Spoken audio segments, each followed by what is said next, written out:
Exactly. That is correct. And now we're insulting this Snipers are beard tough to do, though. live. Yeah, we're insulting you Wait, no, live. Bruh, is that a leave his neck beard beard alone. that comes down to a point? I don't know, Such maybe. power. Such hair for all. So much power, Well, and for what? The longer the beard, the stronger the wizard. I'm simply saying that I have enough hair to give a few people of wigs, and that's over a case of. Bruh, like, but you're not donating? 1, 2 to Angie. 3.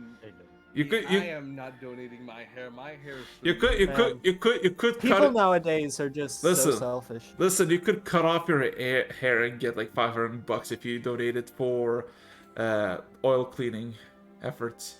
That's nah. Let's go. Free money? Nah. Nah. Nah. Man, my hair's way too valuable. Sure. Welcome to session 9, everybody. Donating his hair to help with oil, wouldn't that cause an oil problem? Damn. Oof. Why Okay, are you let's all leave so Roger alone. fucking rude? Let's Fucking let's asshole. Welcome to the Rog Discord. before the session begins. I see. Save that for after the session. I see that you're new here. Welcome, Dagger. Welcome to the server. It's not like you're the one of the first people to join the server. You should know. Listen. Why me though? Motherfucker, everybody That's gets you. roasted. I think I'm the person who gets roasted the most out of everyone. Have you seen the statistics of the Rightfully greatest so. quotes? Oh, wait a second. I was gonna say, yeah. Wait a second. This is your way of saying y'all missed me. Oh, so sweet. Yeah, sure. My aim is getting better. Everyone nod. Chadwick, Totally missed you with every bullet so far. yeah. Chadwick, Exactly, Chadwick. Chadwick, my boy. What's your AC and HP? Jeez. Who? AC Chadwick. is at 18, HP is at 65, I think. Let's Yeah, go. 65. You got matching HP. Yeah, but yeah, welcome to session 9. Oh my fucking god. Session 9, motherfucker, you're in it. Only 60 sessions until 69, imagine. Imagine. Close already again. Nice. God, I feel not great, but bye. Yeah. And next session is gonna be a session with double digits, and that's gonna be interesting. Maybe I'll try to kill you because you're level 5. You had your fun. You had your. Ooh, murder. The session's going to be in double digits. And so are the casualties. Exactly. The difficulty scale doubles. If the casualties are in the double digits, that means all of us die and a few more, or we just. All can change it that. would have to, at least, if we're going just by people connected to us, it would have to be us, Tarumak, and Tella at a minimum. Or instead of Minimum. Tarumak, what's his name again? Fuck. The gunslinger who's with us? Oh, yeah, Don't Arthur, kill the gunslinger. No, I'm no, more he worried about the survived. gunslinger He than survived. yourself. He has a big iron on his hip. No, look, I'm more worried about the gun than the gunslinger. Is it Moving correction? on. Okay. Okay, give me a sec. Jesus Christ, give me a sec. Ouch. We got one more minute. Yeah. Okay. The gun cannot have its brains blown out. Jesus Christ. Okay. Calm The down. fuck? I don't know what the fuck is going on. Okay. But yeah, welcome to session 9, and now I guess since you're all gathered here like a bunch of fucking idiots to play the make-believe game of D&D, I have a simple Which you are question. part of. Yes, motherfucker, I am obviously part of it. I have a simple question for all of you, the same question I ask every single fucking week. Are you ready to do this? Yes. Yep. As usual. Possibly. Fucking go! Oh! Fair enough. Sylvie, you're here.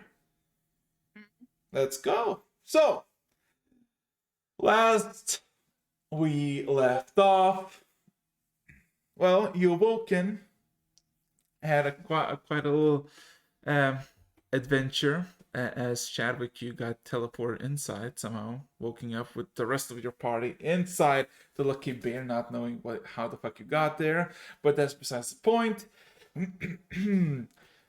Had your breakfast and decided to take on your first, I guess, real adventure, as you had several options from the notice board in the Lucky Beard. And that would be the proprietor and the owner of Pale Lotus, Alkin by the name of Bo, who requires samples from a specific part of the forest, not far from Olash. Most of you went there, some quite flabbergasted, but they should partake in affairs of trees. Farron. Well, one of you by the name of Circle decided to head on his own little personal adventure to meet with the tiefling girl that I guess took interest in you. I don't know why. After saving his life. He doesn't even understand That's his own the tiefling creations. girl. Yeah, After saving his life like twice, thrice. maybe. But Only yeah, twice. the party split. 7 went to the forest. Indeed, spotted unnatural taint of magic on the bark and roots, followed to amalgamation of trees made of 9 treants that you all disposed with severe efficiency, killing all of them, and with that releasing some sort of spirit, which I think only Chadwick knows the true scale of the creature. And you kind of were left off to figure out what the fuck to do with all the bodies, since you still need the bags to be filled. As for Sergal, you had a wonderful time with a griffin by the name of Lamb, learning how to ride a griffin, and as a final test, you were flown out of the city by Lamb and tossed out, successfully being caught by Tala, until you decided to fall purposely about 200 feet to the ground, almost dying, but somehow surviving. Seeing everything is alright, except for your shield that now has this unnatural green coloration, and hearing a voice that you were been helped because someone helped it. So, with that being said and done, let us let me ask you something, my good people, as it's about noon. The party of 7, it's been a good half a minute or so as combat has ended, and you're basically are surrounded by corpses of these treants, still somewhat glowing and showing off their arcane signs of life, but unresponsive and still. What would you like to do?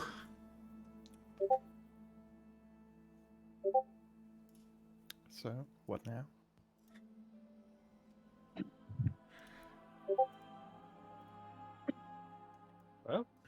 What? What now? Just Farron motions to This the isn't blown apart what we were trees. supposed to do? Yeah. I mean, they First do is- have the appearance like the bark.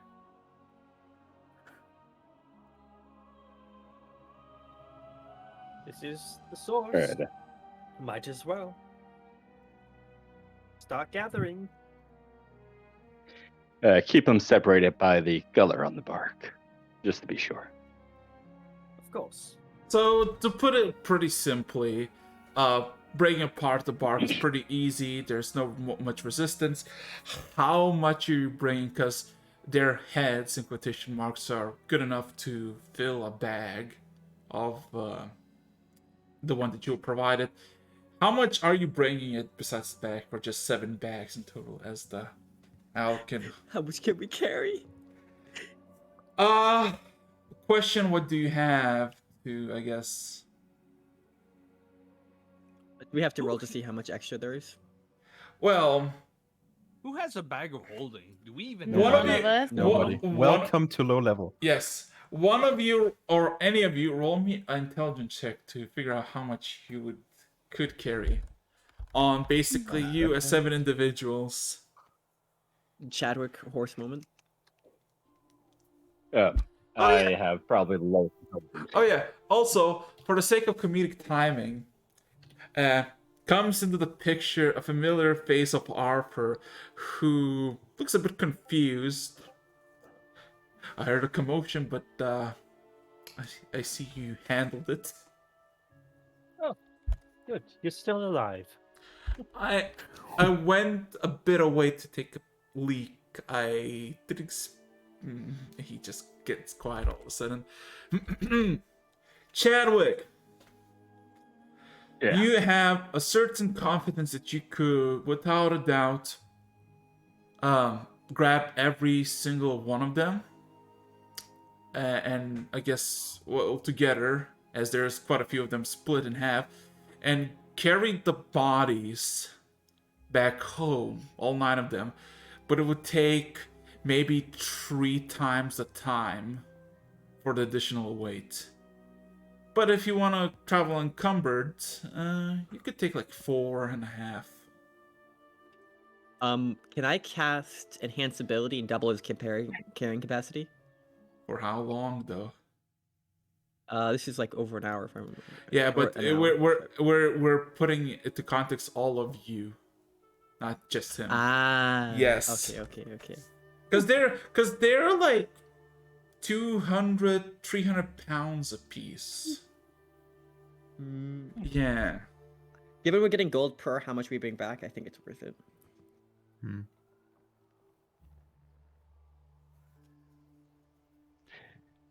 Yeah, just throw a couple across my back. I can handle a little bit. So how many are you gonna take? Because basically 4.5 is your limit for non-encumbrance, and if you get everything, it would be 3 times slower. So instead of 2 hours to get into the city, an additional hour, it would take 9 hours for you to get back to Bo with all of them. And how much gold will this bring back if we just bought it all? You have no clue. A lot, probably. Well, to put in perspective, their entire bodies would additionally maybe be about 100 to 150 bags worth of material. There's that Brit. Now you don't know, because here's the thing. You don't. Well, first of all, Okay. most of your, I guess, passive insight would question: is he gonna pay for all of it on the same price, seeing as you're gonna bring tenfold the amount of bags? Which is a reasonable point of that. I feel like, like even if it's at half price, though, we really do need the gold. We need armor and etc. Decide my If good he people. doesn't want to take the rest of it, we can always bring it back to someone else as well. You could bring one type back, and then kind of get him to pay for that, and then very casually explain, "Oh yeah, there was some other weird-looking bits, but you probably don't want that, right?"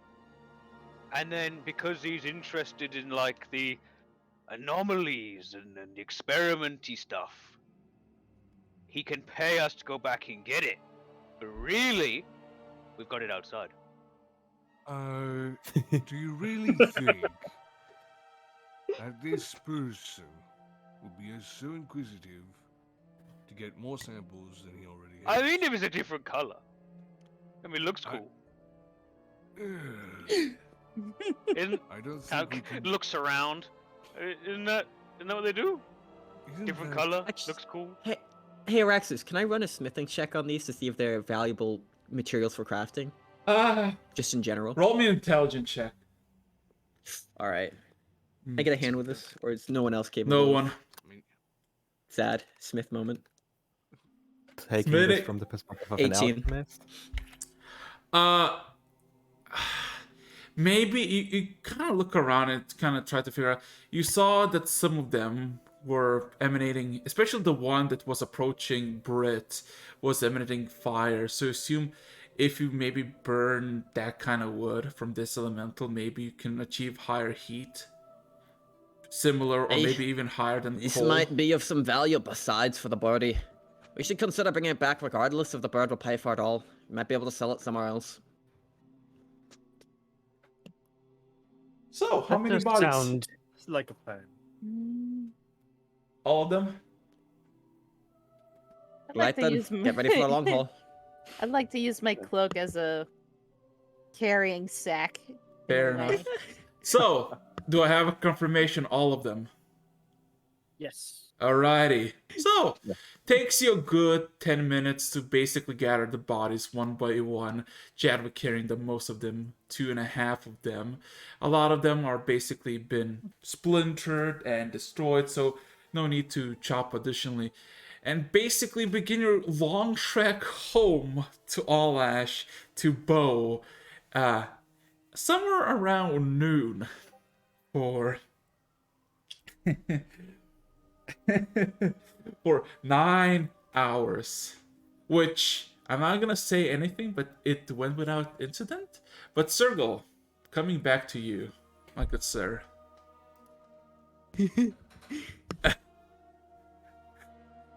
Well, you had your little adventure, your little date, if you will, with Tala. As soon as you make your way back to the stables, she drops you, and she just looks at you with a smile and says, "I had fun, but I'd rather you go back home before somebody starts questioning why you are the way you are." Don't worry, I won't sue. And Sergal's going to head off back to the tavern to wait for everybody. Yeah. It's not really. He doesn't really know where else they went. Okay, just roll me then a simple d10. He probably looks like he's been through rigorous training. Oh yeah, he looks fucked up. 6. Okay, so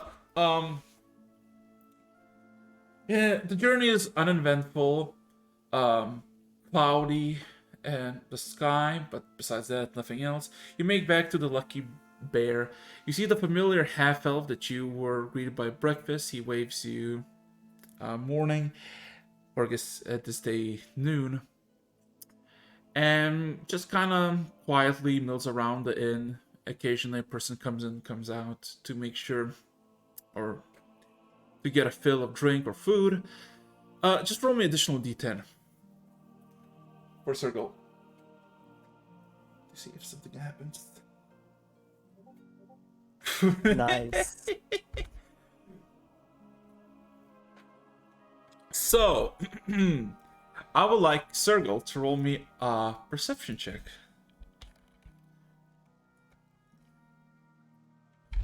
And it's about 3 hours. You don't know where your party is, but you assume maybe just on adventure. And Perception. yeah. And you basically... Oh boy. Give me a second. Oh, you don't have any perception? Okay. So you're kind of just chill. Nothing really happens. And you're just quiet, relaxing. Nothing. Hours pass by. So, for the party. It's been grueling 9 hours. Going from the forest back onto the Emperor's Road, up north to Olblash, and through the city with a shit ton of looks, seeing as you're carrying magical creatures of wood, but seemingly nobody wishes to ask or bother you, seeing as you're already kind of agitated by the amount of weight you've been carrying. Well, isn't this a fun day for some weightlifting? Just some of us just like tugging at a rope, just Yeah. dragging one of them behind. Certainly. I got like 3 draped across my back, carrying a 4th one in my arms. Yeah. Casually. Yeah. But eventually you make it to That's my death hoof. No, fans trying to keep up with you with less movement than you guys have.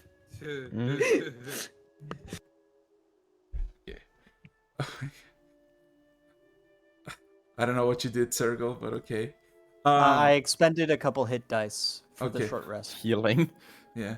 But yeah, about 8.5 hours in, the sun is slowly setting westward. It is evening. But eventually you make it to Pale Lotus, and I guess one of you opens the door. I don't know who. And you see There's a Brit. yeah. And immediately you see the familiar face of the owlkin staring 10 feet away from the door, and immediately eyes you, I guess Brit. your bags and just giant fucking corpses of treants. As all of a sudden, he doesn't say a They word. didn't quite fit in the bags. He doesn't say a word. He just kind of goes past you, Britt, goes outside, just kind of looks at this massive pile of bodies. It's about like 6 feet tall and about 7 feet wide. This massive chunks of lumber of 9 bodies that you delivered. As he kind of claps his hands together. What a magnificent specimen. And then looks at you all. Yeah. Anything worth doing is worth overdoing, right? I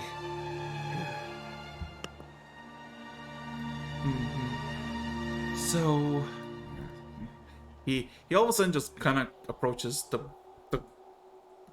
body pile and starts to just claw at it, gripping pieces of bark and just kind of putting in his hands, looking at it. These shall do. Very well. As he kind of walks back inside, looks at all of you, tired and exhausted. If you could kindly bring them inside. As he kind of opens the door widely.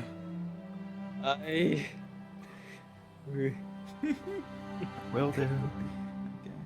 So, as one by one, you bring the bodies in. You see the owlkin is now, seemingly has like a small pouch, a size of a claw, and seems to be just getting coins out. And as every single pile of corpses gets brought in one by one, the pile of gold becomes to just increase every few seconds as he kind of pulls out particular sets of coins, golden coins, and places on the desk. And as the 9th body comes, there's this a reasonable large sum on the table. Much more than 100 or 70 gold pieces. Oh, hell yeah. He kind of looks at you all, sees the bags. I assume the bag's also for me. Yes. He kind of puts his claw forward and kind of gives you a motion to bring it on the desk. you see, like, Farah try to pick it up, and he lifts it up over his head, and it's not quite high enough. So he grabs everything, snatches, puts them on the table, and kind of opens and looks in for a few seconds, looks back, goes back to a small pouch, grabs additional coins, and then looks at all of you expectantly, all you tired and exhausted. I'd be considered that this is all that you provided. Just silently nodding, still out of breath. He kind of claps his hands together. Very well done. Very well indeed. In total, for your assistance, I have provided you with 720 gold pieces. As he kind of taps the top coins on the pile. You may collect it as you see fit. So, let me recapitulate for, like, so this is armor for and decent shielding for all, right? We're at least all armored now, right? With that? We're not armored until we actually buy the equipment. Yes, but that's enough for all our armors, right? I mean, the ones who don't have armor, probably. Yes. I don't... But, with that said, before we go on talking to logistics, we should take the money. Yeah. Well, it was a pleasure doing business with you. He nods excitedly. I'm almost tempted to drink this all as water right now.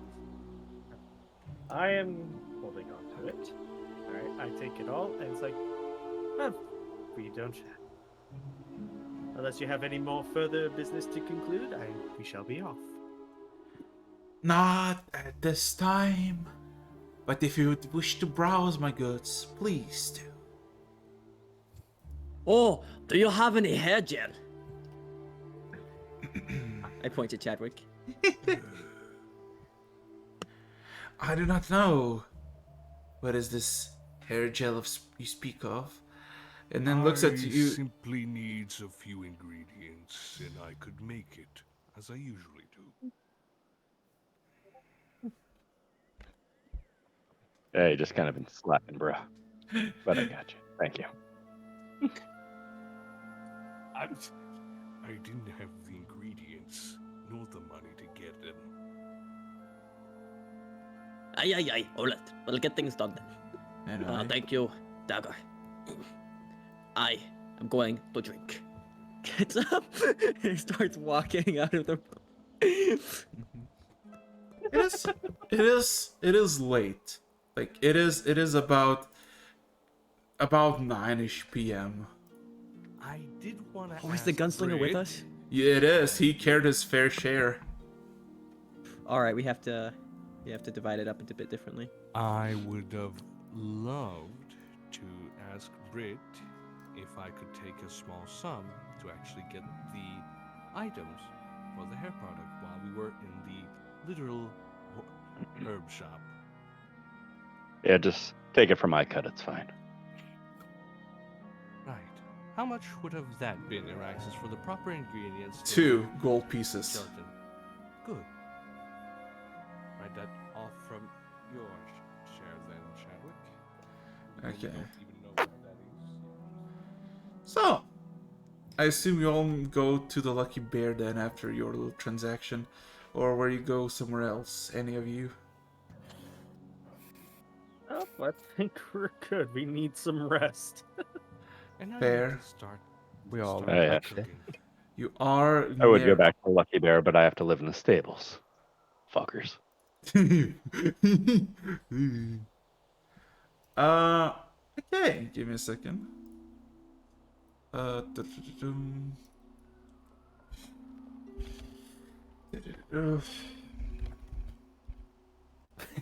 What? Sorry, I love Farron's argument, 90 each, but Farron gets... sorry, the gunslinger gets Farron's share. Sorry, Circle's share, sorry.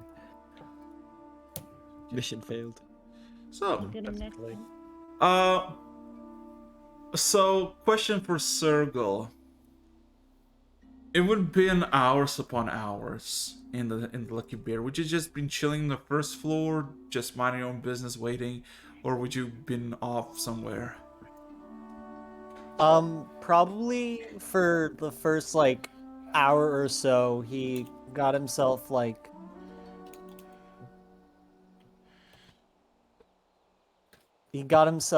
a bite to eat and a drink, just one drink, and just waited in the main area. Yeah. But afterwards, he would go upstairs and like take a look at his shield, cause like it doesn't usually glow green. Roll me a nature or arcana check. Your choice. Oh boy, I'm pretty sure it's the same either way. It is the same either way. I'll just say it's his. You said nature or arcana. Arcana, right? yeah. I'll use arcana then. Well, 16. Not bad. you realize that the shield that you're carrying now has been changed and altered. And the reflective different material is no longer a wood. Something a bit more lighter and glassy. If you could polish it proper, you think you could see your own reflection. Anyway, back to the hand to those, as time goes on, about 20 minutes later after you have retrieved your bounty of money, you make it back to the Lucky Bear, and yeah, a familiar a familiar sight greets you. As before, a crowded tavern, a familiar stubborn dwarf for a barkeep, staring everyone with a deaf glare. And if you ask for Sergul, the dwarf immediately would point upstairs. What is everybody doing?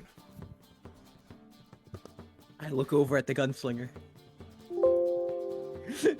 So, given the extra funding we recently obtained, want to have a go at a gun? You look. Farron looks up at the gunslinger with, instead of hearts with eyes, just silhouettes of guns. Jesus Christ. He looks at you. Changed, didn't he?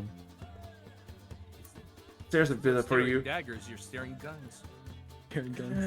It's quite complex to make a gun. You just don't make it out of nothing. Also, the ammunition is also quite expensive. With this amount, you maybe get, what, 30 shells? So he just kind of stares at you.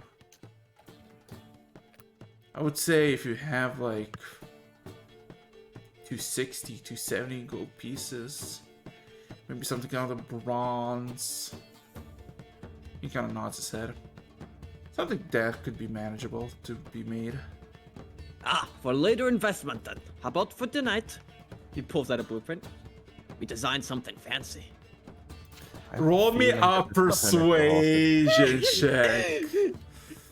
What is everybody else doing? Actually, I was a bit absent for a second. So how much gold is 17. that for each of us? 90. 90. 90. Trying to figure out where did I put the images I'm looking for. Just gonna write that down. There you go. And that's okay. And with our previous goal, that sums up to how much per each person?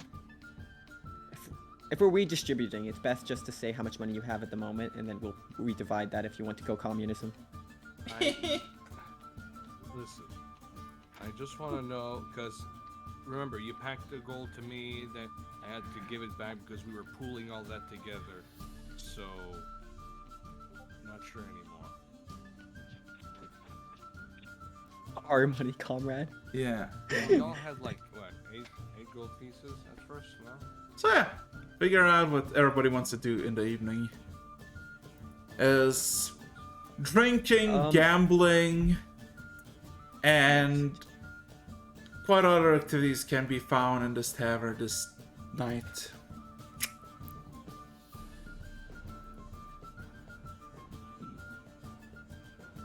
God, this takes Karok forever. will track down Brit when he can. Alright. He just kind of comes up to you. He looks a bit kind of conflicted almost. And he kind of looks at you. I understand the adventuring and this need to gather money for equipment and transportation. But how much will we need before we resume our more pressing matters? He looks genuinely kind of like concerned and almost kind of wobbling from foot to foot. Oh. That's... She's lost. Like, haven't really thought that far ahead. I guess I'm still trying to cope with what just happened. We have gone through a lot recently. He kind of looks almost like a child who's just been told his parents don't know everything. Ouch. My best. She's choking. She's choking now. he kind of he turns and he kind of looks. I imagine we're down in like the main room. Kind of looks at everyone else. You know, got a. Carol, roll me perception. Dagger's like counting the coins. I can Sarah, only yeah. I can Sarah's only having a chat. assume Yeah, 1 second. I can only assume that we would need some time to recuperate and get our minds up. Cope with what's happened. He kind of he nods. Oh, of course, I understand. It's just he kind of looks at the room. You see like Farron talking with the gunsmith, Dagger counting the gold, and he kind of Why am I frowns. counting? I thought you were the one who was doing the gold stuff. No, That's Farron what you're is. doing out of character. Oh, was it Farron? Well, out of Alright. I don't know who was put in charge of that. I don't think I was there. I'm making the hair gel. Oh. Thank Well, he looks around. He goes, "I'm just concerned that people may be distracted." And he kind of looks back at Britt. But the pressing concerns of a man who can obliterate entire towns and the need to find our master. I am sorry. I understand that people are trying to calm themselves, and I shouldn't have said anything. No, you were right to bring the concerns. Perhaps with the adventuring guild we signed up with, they might have a lead. Sure, it might take them a little bit, so we might be just doing things for time while people from around figure it out. I'm just gonna roll to see if Kara totally buys that. Yeah, he does. Yes, yes. The adventurers, unsavory lot, but they do travel and they do see many interesting things. They, good point. I knew you had a plan. Yes. And if you Uh, have any other concerns, feel free to discuss them. before you say concerns, Carol, roll me another perception check. Another one. Yes. I'm blind. Nobody else, only you. Yeah, I'm fucking blind. 7. Absolutely fucking blind. And with that, I'll kind of give Britt a nod and then go to find a seat somewhere. And then I'm going to go and talk with Farron. We're currently back in the Lucky Bear, right? Yes. So, where's Sergal right now? Circle, you were told that he is upstairs. I'll go search for him. You go back to the room that you went in and you find him. So, how was private training?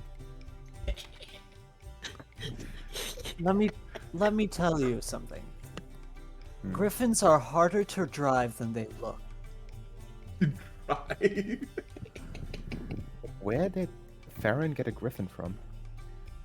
It wasn't Farron. I met somebody and they took a liking to me, I guess. I asked them to teach me, and do I need to roll a Slight deception shift in- check for that? If you want to roll be deceitful, roll be deception.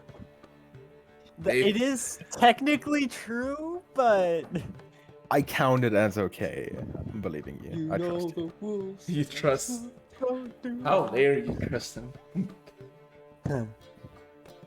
I make the mistake of believing a friend. wait. What is your passive insight, real quick?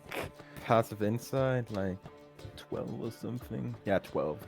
All right. Okay. Let me just roll deception to see if he knows I'm blatantly holding back information. Brett. Yeah, he has no idea. Okay. No. Okay.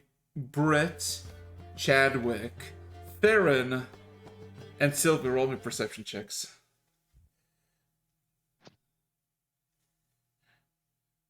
Oh god, why is the music stopped? I was about to ask, like, did the music just die for everyone else as well? Oh my god, it's not working. It's choking now. Oh my god. Man, Ironic.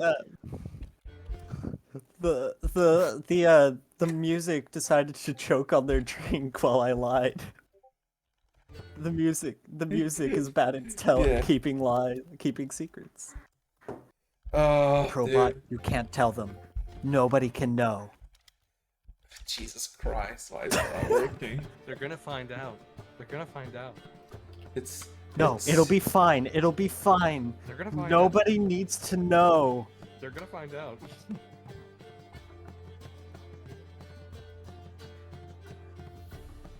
Okay, give me a second. I'm gonna. They'll never know that I jumped off of a They're gonna know. griffin. They're gonna know. Jesus Christ. Let's check. The results are in. Okay, circle. Sylvie. So, being on the first floor, kind of, making sure everybody's fine and good and everything is nice. Time kind of, passes on. People come and go.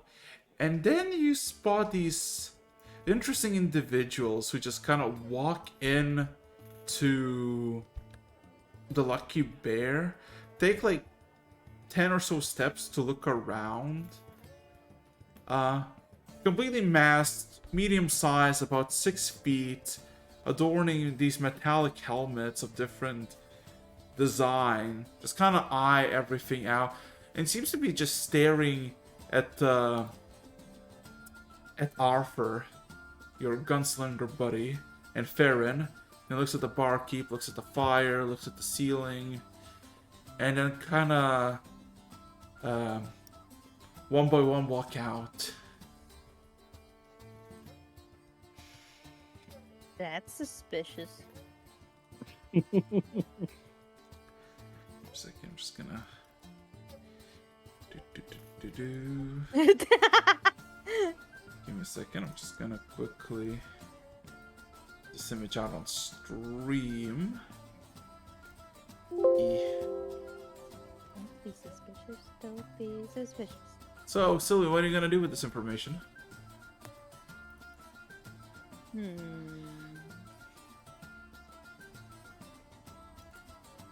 She's gonna walk up to Farron.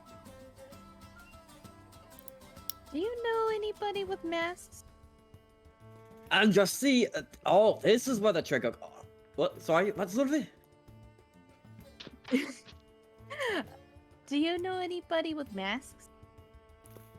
Oh, let me see. Masks? I know of a couple stories with masked individuals. The man just kind of shakes its head. Arthur, no. What kind of masks are they? Kind of looks around to just look around for people. There Looks were back at 3 you. individuals with masks, eyeing both of you. Oh, So I Looks over. recommend just a warning. I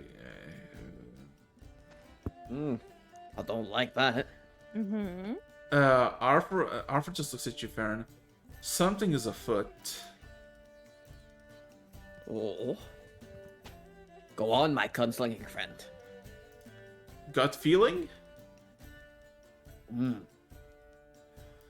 He kind of like gives a soft punch to the gunslinger's gut. Ah, good.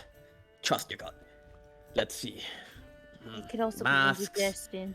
Don't want to be seen, identified, working together. You had a run-in with a gang in last, right? Yeah. All of a sudden he grabbed his shotgun, checks if there's rounds, and looks at you, Farron, and then gives a sharp whistle to get everyone's attention. I don't know if everybody you hear a sharp whistle from Arthur as he kind of proclaims, I'm gonna look for a lead. Anybody's following? We're currently Oh, man. upstairs, right? Do we hear that? Nathan and Sergil, you don't hear anything. The rest of you, yes. When you say If you need a smaller group of people to follow you, me and Chadwick's your best bet. Ah, yes, the also incredibly stealthy follow- horse.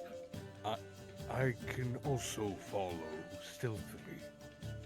I may be big, but my steps are silent. Well, Can- my I'm not question then stealthy, here but I'll is: come are you with looking for stealth or are you looking for security? You want me and Chadwick for security, not for stealth. Let's see from afar who are these people are. As he kind of goes by the door, just kind of looks outside, and then immediately closes the door shut behind him, goes back inside to you, looks at you, Farron. They're looking from the corner. I don't know if it was the same people, but I saw a metal helmet and immediately ducked. Aye. Well, that can't be good. So, then that begs the question. Stealth or security? Take your pick. I think security should be in order. As all of a sudden a dwarf, the familiar dwarf that you got greeted in the town the first time, just kind of bellows out, "The fuck are you scheming?" We're talking about guns. Yeah, guns, but also security and whatnot. What the fuck are you on about? What are you? No, no. It seems my clever deception has failed. Whatever.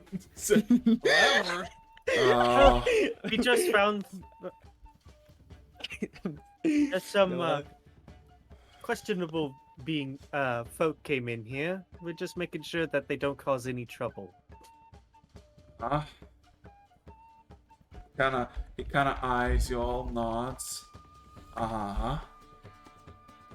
Know anything about him? He shakes his head. Nah, I don't deal with these gang affiliate scum.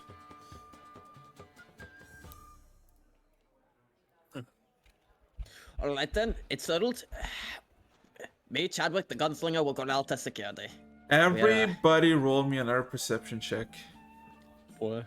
In this case, everybody. Okay. Oh, I almost rolled a D29. Don't. Ha. Okay, I'm blind up there.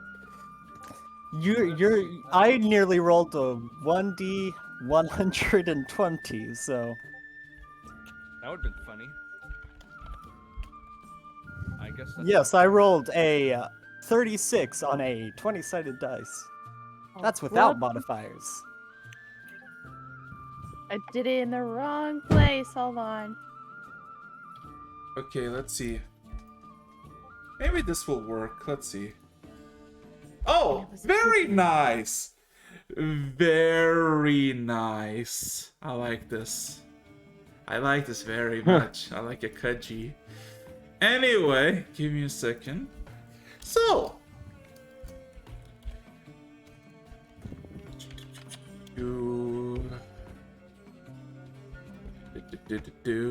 So. Let's skip the music. So, besides you, the tavern, besides the people you know, there's about 12 people. Sergil and Sylvie. Sergil from the second floor from your room, looking down the street. You see masked individuals, like, you know, just as kind of at the moment just in the background. But then all of a sudden your eyes focus on them in the street as you see about 20 of them kind of circle around the tavern, all bearing some sort of flask that all of them all of a sudden light up. Sylvie, on the first floor, looking from the windows, all of a sudden you see familiar masked individuals maybe 20 feet away from the tavern, kind of circling the tavern. and all of a sudden, a light ignites in their hands. Some sort of flask with fire burning. Oh no! What is everybody doing at this point? No, Technically, Wait, Sylvie. Molotov? No. Oh no! Sylvie, are you gonna let anyone else? No. Can I Captain America jump out of the second story window? Shield first. Don't do this fucking shit again.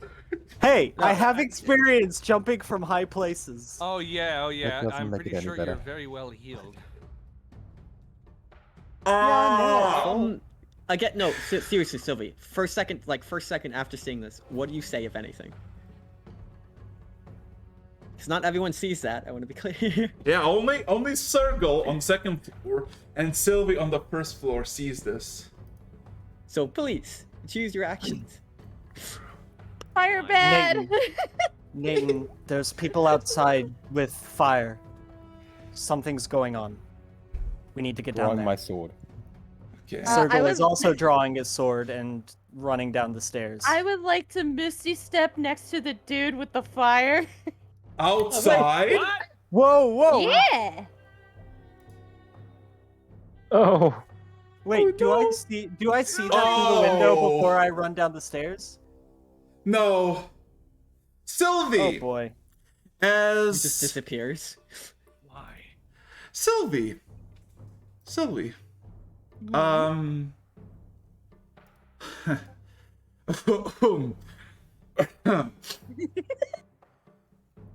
As you peer out through the window with Misty Step and a manifest in front of the individual with the burning fire, all of a sudden you realize beside him. First of all, this is how the individual looks like that you basically teleported to. Who immediately looks at you, blade at hand with his left, and on the right, a flaming flask of fire. Around him, in a line, there are about 16, 17 more people, similarly dressed, blades at hand. Oh God. They were all holding action. Sylvie, the one that you teleport to just tells, kill her, burn the rest, and you hear a scream from the guy from inside the tavern. Red Jaw sends his regards. Sylvie, Yeah. you get immediately free cocktails thrown at you, and 6 other individuals with their blades drawn charging at you. So, for the Molotovs,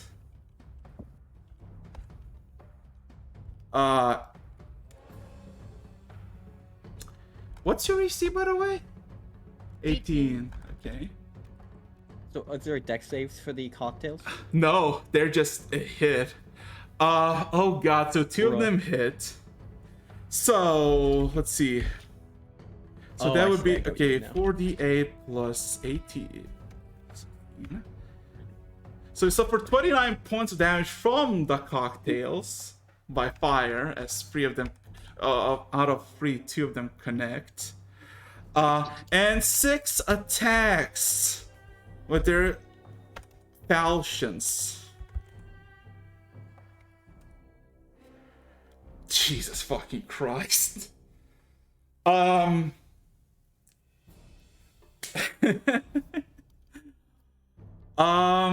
Okay. So I'm just gonna roll 1, 2, 3, 3d10 plus. Oh my God. Fuck me. You take 31 points of damage, which I think, yeah, you're on 0 hit points, but I'm not gonna need to roll anywhere. What you all see as all of a sudden, I guess everybody on the first floor sees Sylvie teleporting into the crowd. All of a sudden, blood-curdling cry of Red Jaw sends its regards, and you see 3 flasks hit Sylvie before a group of people surround her, and without a whim, she just falls to the ground on fire. Sylvie, you are dead. Yep. Wait. She- is this she- intentional? Hold up, Conversation question for here. later. Death saving throws? No, No, I'm dead.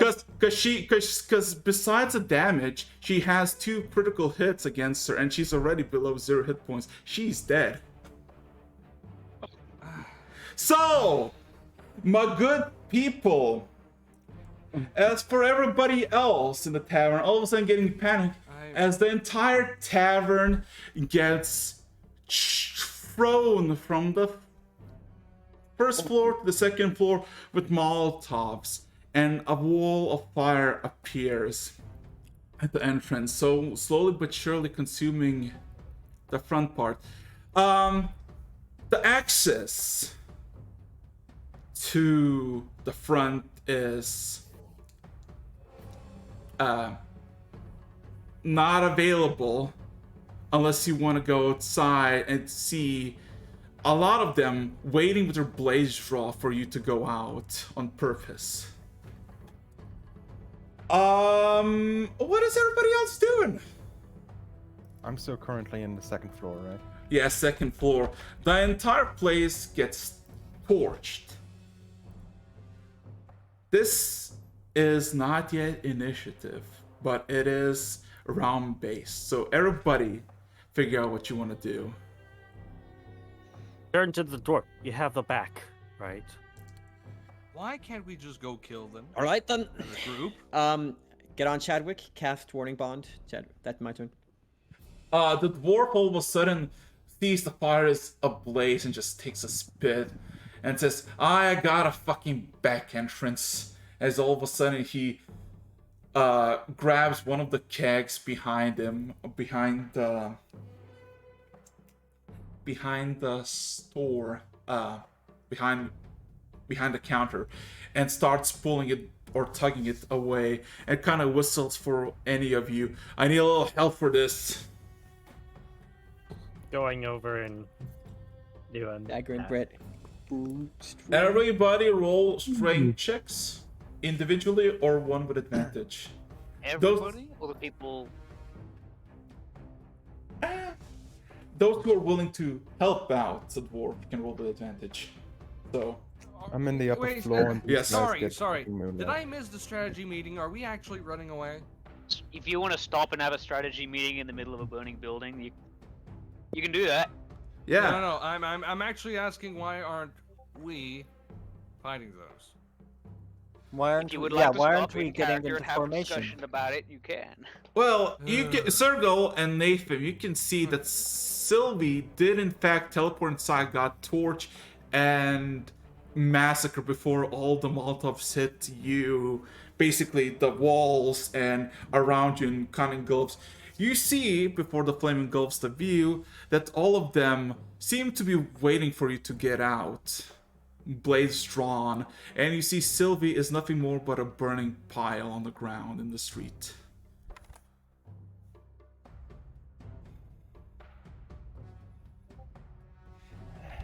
How close do these Damn guys this all. stand together?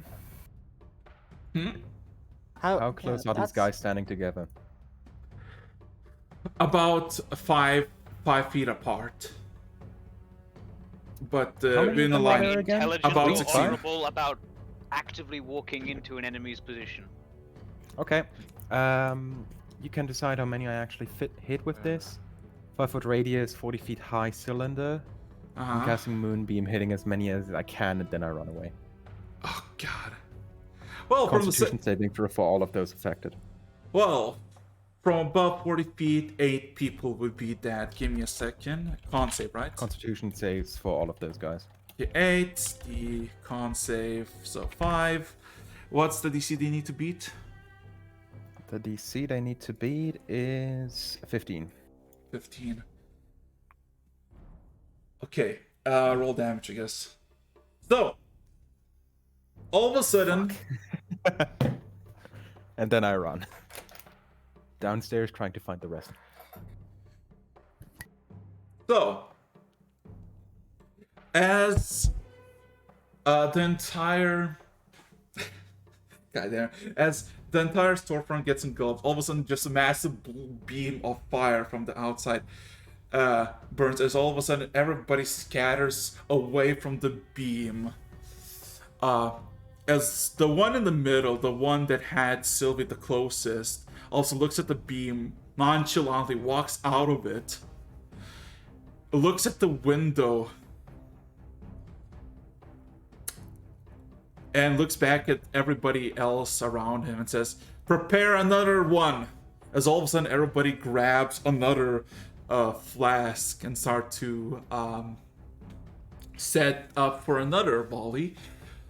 Back on the first floor, with help of everyone, the massive keg filled with ale all of a sudden gets broken apart and just the ale spills on the floor. About a good 6 of the tavern from the door side just starts to burn and slowly combust. Smoke starts to fill. And through there you see a door of stone. As all of a sudden the dwarf slams the door open, and it seems to be just a stairway down.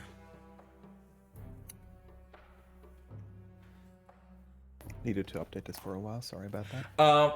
The dwarf, as he kicks the door in, he just runs. So, what? Well, before it's like, where is this gonna take us? How far away from here? Sewers out of here. I don't know where you're going, but I'm not staying here. As he runs, Arthur, in the meanwhile, looks for the windows, not for the windows, but looks for the smoldering gaps where it used to be windows, and just takes a shot through. A loud boom echoes, and you hear a scream on the street that goes silent. Question. Are there any access? Is there any access to the streets from down there? Don't go out there, for fuck's sake. From he just runs away. We aren't having this conversation now. Let's not pretend we didn't see what happened out there. Move down to the sewers. I'm not losing another one in review today. Fine with Nathan? Circle? Get down. I said I ran down. No, if you didn't hear before, you hear Ferenc yell. He doesn't scream. Following that command. Following that command clearly. That moonbeam's still outside there, but it barely has any effect. And yeah, just following Feren's command, going down there. Ideally trying to convince the others of also doing the same. Anyway, one by one you make it. Is anybody stopping, doing anything, trying to conceive anything, or everybody's leaving out? Look. What is the air? Real quick, as I'm running through, basically, what is the area around the door like? Is there anything that I can like knock down to barricade the door a bit on that Pretty side? sure they're already inside. No, I mean the door to the sewers. the door, Like the door. be able to knock it down to kind of collapse the area around the door. Once you're inside, past, right? Yeah, of course. I'm not planning on going out there alone. Looking at the sewer, you see that there this not a makeshift place, but more like a mine shaft that has these wooden beams that seems to be holding debris and rock. Because this pathway at the beginning is pretty solid stone, but about 20 feet in, you see a bunch of beams and foundations holding it in place for the sake of collapse. For the sake of it not collapsing. Farron, pick one of these out that would collapse the tunnel enough for us to make good our escape. Don't want them Chadwick, finding where we're going. So every denizen of the tavern, they don't need a second guess. All of them fucking book it out of fear. Not through the fire, but through the entrance that provided by the dwarf. And the dwarf was the first one to just basically book it away.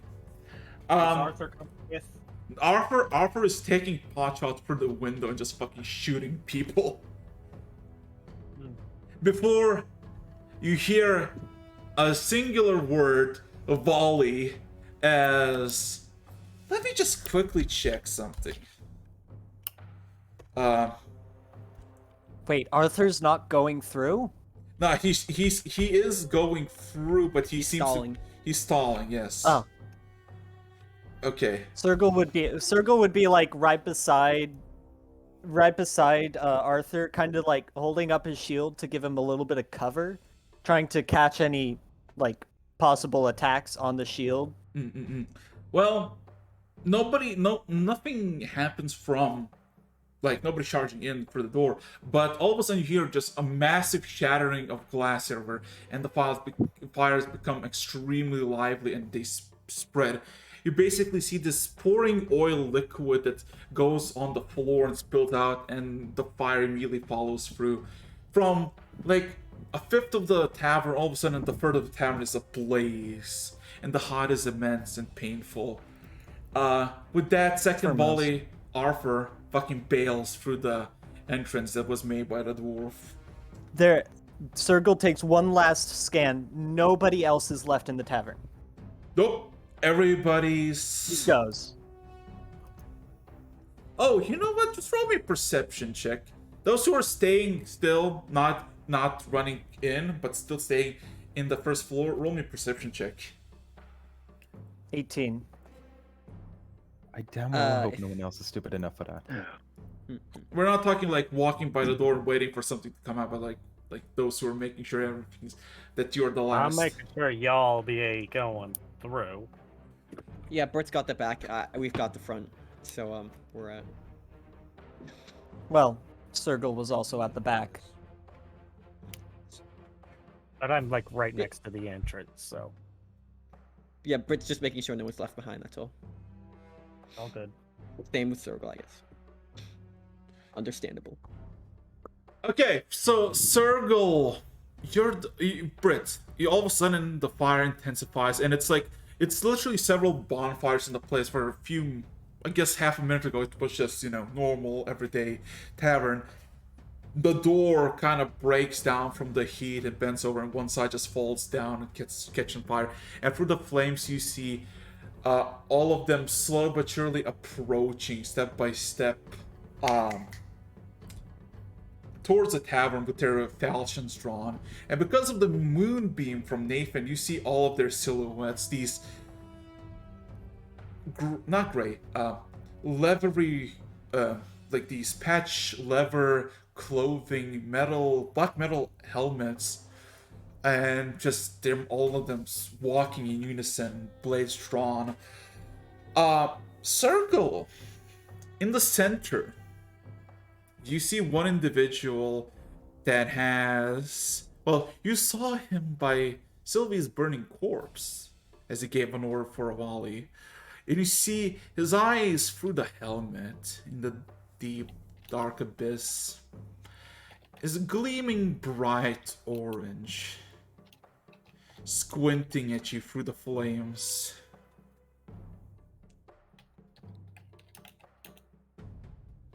So, I assume everybody else books it. And I assume you want to destroy the foundations to the cave. Yep. Roll me to hit who's want to destroy the foundations. I would think it'd be Farron since he's a dwarf.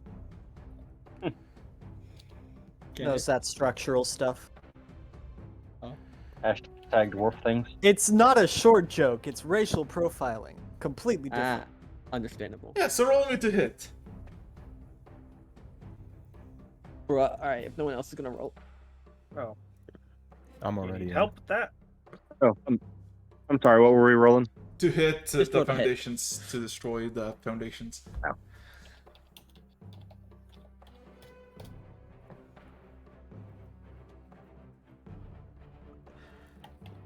Well. Oof. Well, Farron, the foundations are sturdy, but giving a whack into him, all of a sudden there's this breaking, the shattering of the wood, and you realize that you just need one good kick or just a throw of a stone. All of a sudden, it's just gonna bend, and the entire section of the I grab a heavy piece of rubble and start heading for the exit. I'm gonna throw it before we head out. Yeah.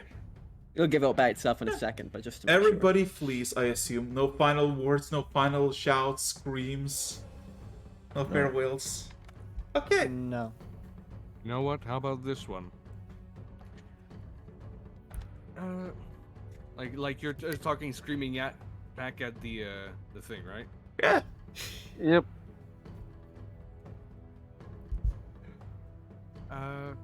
Oh wait, no, I wouldn't really know. Never mind. Okay, anyway. Then in that case, Farron, you're the final person who basically makes sure that every pass and with single rock from a good 20 or something feet of shaft just collapses. I look out as kind of like the collapsing starts. Look through the now like falling apart door at Sylvie's burning body. I'll tell you a story. And he lets go and gets down. Anyway. Give me a second.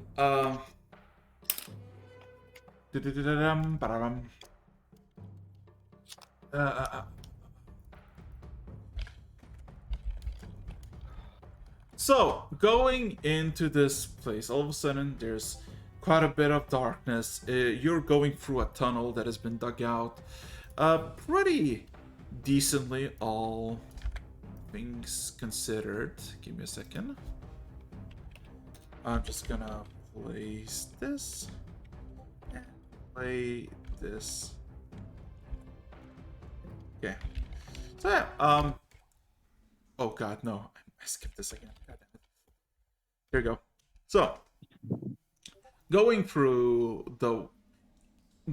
this damn corridors of mined out rock takes about additional minute until all of a sudden you reach you assume less of a sewer, more like a small underground cave system with a running water stream. As you're the final ones to make it, as you get down, you, Arthur, and like two more people who were like the final ones out of the local people ran out and basically are, I guess, to the opening of this cave that is about like 10 feet of height and seems to go everywhere. There's many pathways everywhere, and looking at the footprints, you see that everybody, out of panic and fear, just ran as fast as they could, kind of forgetting where they need to go. There are about 6 pathways, and there are footprints everywhere.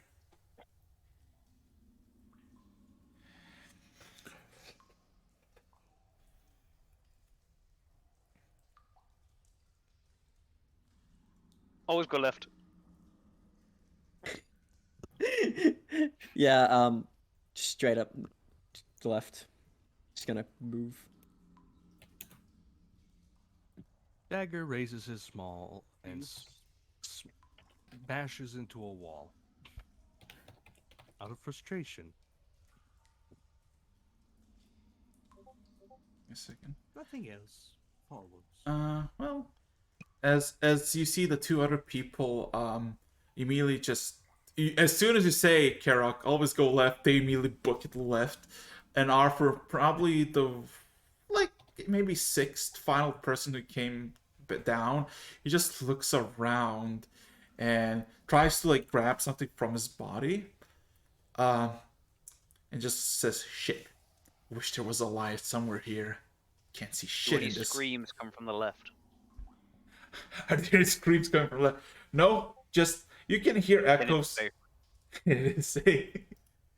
Okay. Well, I don't know. What is everybody else? Because you're basically in this small, like medium-sized opening with a running water stream of 6 ways. One of them was behind you that is now shut, about 30 feet in. Where are you going? Where are you heading? Is there a point where we can hear where the closest stream ending is? Coming from above ground? Well, technically... Perception? Yeah, roll me a perception check. Why not? Or which way is the actual stream flowing? It's flowing from your perspective as you enter, from left to right. Looking to the right, there is a tunnel that kind of leads with the water flowing, but to the left, it seems to gone underground. As in, what? like as in, it comes from some slot underneath the base, and basically there is no cave tunnel that leads. Yeah. Maybe don't go left. No, figure it out. Didn't somebody ask for light? Arthur. Sergal's gonna cast light on his sword and kind of hold it up. All of a sudden, the sword shines bright, and you are illuminated of the situation. It's damp, it's muddy. Also, you're all wet and exhausted. Yeah. You are just in a cave, so decisions. All right, so question here, did I get any idea of closest exit? All right. No clue. With that, then there is only there is only unknown answers. So continue on straightwood, I guess. If that's enough. Well, I mean, if we've already went left, I mean, is everybody agreeing with left? Because I don't want you all to go left, and then people. No. If you said it ended like in a bunch of rubble, then. Oh, I thought he was referring to back behind us. Yeah, back. Sorry. If left went trouble, yeah. All right, so then just move back and then straight. Wouldn't it be wiser to actually follow the footsteps of the horde of people that came through? The footsteps go everywhere. There were a lot of people, and all of them. The only person that knew where they were going is the only person that knew where they were going in that tunnel is the dwarf, and he was the first, and so all of his tracks are completely scattered. If you want to make a check to deceive his footsteps, go for it, but it's not a likely. I don't think I can lie. Perceive it. Perceive. Well, I guess that would be survival, right? Yep. One thing I'm not good at. Why did I? Yeah, roll me survival. No, You try to. I am good at survival. What the fuck? Okay, if you wanna roll survival to see if you can deter the footprints of the dwarf. Dirty 20. Jesus Christ! Oh my god. Dagger the tracker. I actually forgot that you used to make me roll nature for the herbs. I thought it was survival at first, so I picked survival when I started. Anyway, I guess only dagger roll. So, looking at the footprints, you realize one set of footprints is not like the others. Well, everybody's running, rushing, clawing through the dirt, trampling it. There's one set of footprints that seem to be calm and methodical, running, but with purpose and guidance. And if we go from left to right, being 5 choices, the fourth tunnel would be the one these sets of footprints go. Guys, follow me. I think I found our dwarf. Alright then, I trust your eyes. Chadwick, Farron gets off Chadwick. Carry Britt. Look back at Britt. Yeah, Britt. These set of tracks are calm.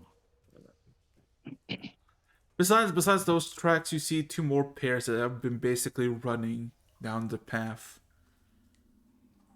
Yeah, so there are in total 3 pairs of footprints.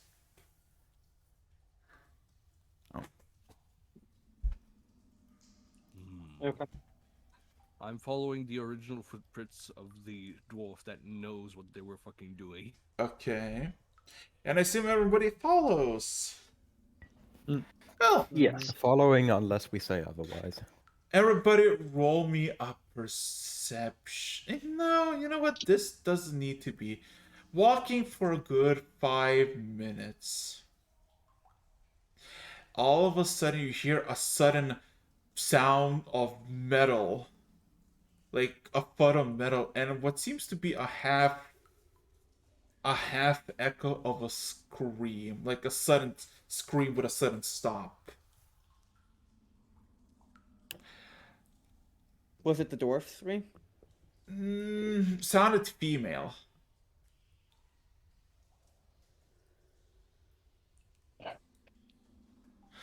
Britt, are you on my back or no? If You got Brett we on your were back right now, that's right. prepared, if we had armor, I wouldn't hesitate.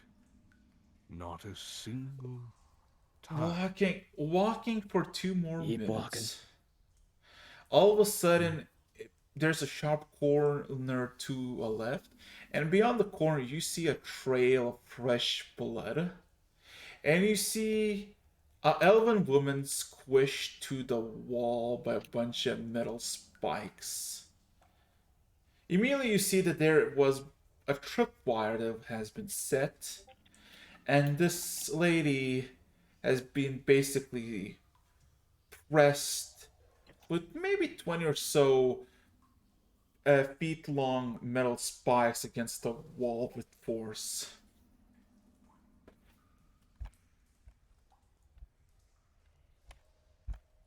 Who puts traps in their own escape tunnel? Those who don't want to be followed. We also don't know if this is the same trap set by the same person. Regardless. What do you think, Dagger? Should we continue on? We follow the tracks until the track ends. People who we follow might have a higher chance of tripping the wires. Keep your eyes wary of any subtle changes in stone. In that case, perception check, everybody! Except for Sylvie, because she's dead. Sure. Gotta rub it in, man. One of you, Bro, one of you, I don't care anymore. one of you can roll with advantage because Arthur is helping. All right, question. Who here actually has the best? Nate, Because I had the take it- worst, I went with it. Sorry, I didn't mean to, but I pressed 2 instead of 1. Okay, you know what? You get cheating. advantage. You get advantage. No, Kara. Do I? No, Kara gets advantage. I didn't mean to do that, but That's fine. It doesn't look like you roll, did you? Nah, I'm gonna help Nathan. My role of perception is. Bro. So what? Somebody else gets an advantage. Didn't help.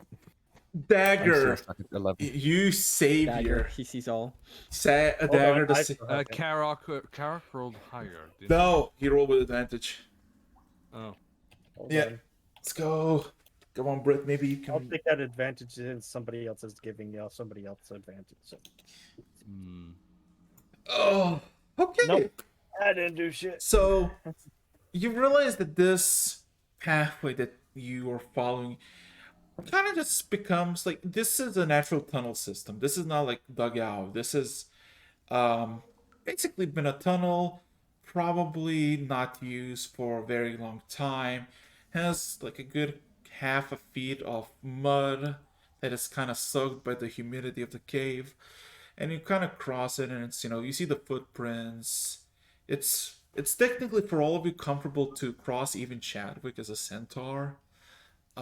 Just I guess very wet and kind of slippery.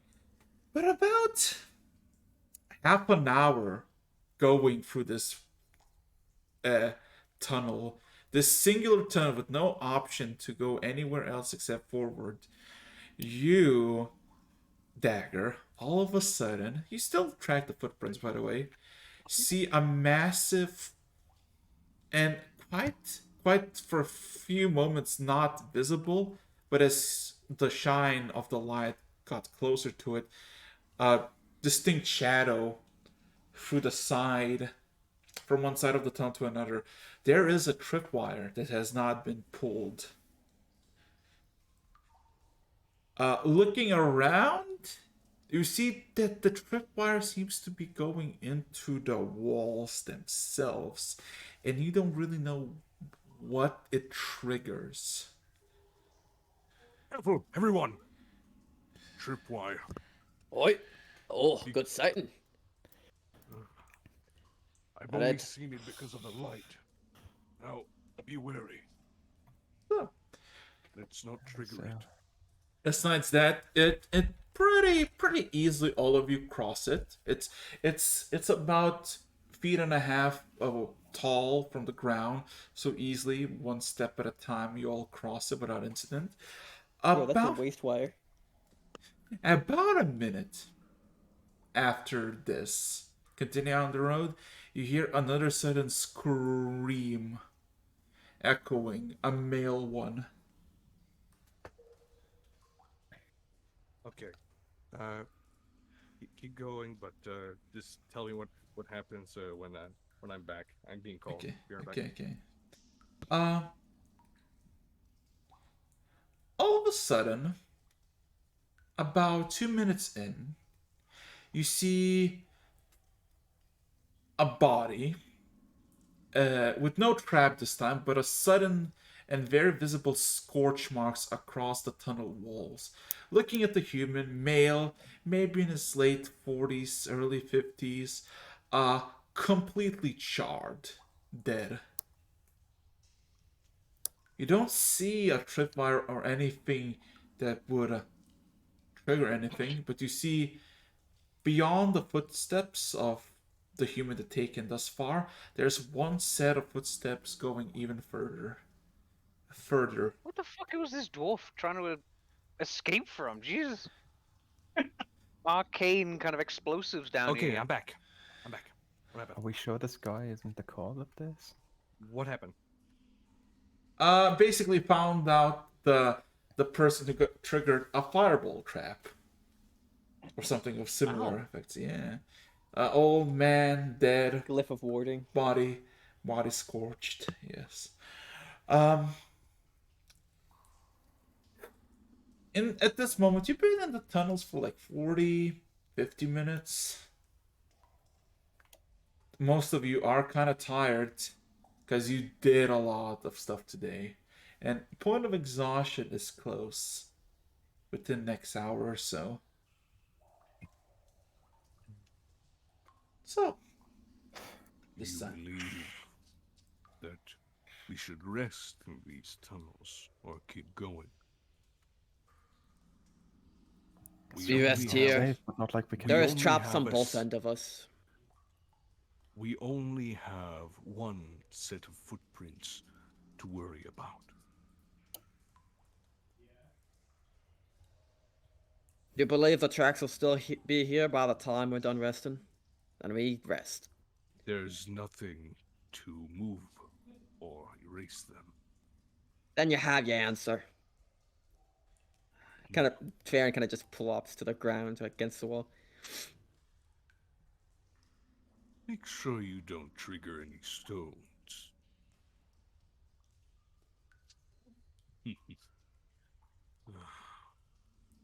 I'm actually gonna stand behind the group from where we've been, just looking back from where we come from, sitting there with my maul at my side.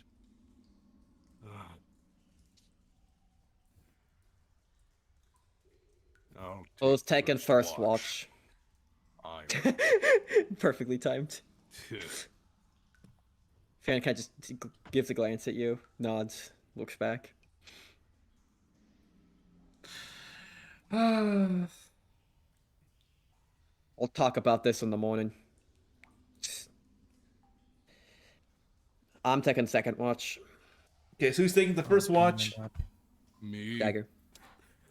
Perception, if you will.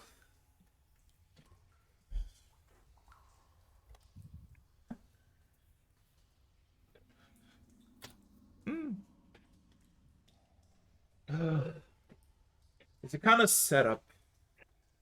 in this cave by the mud.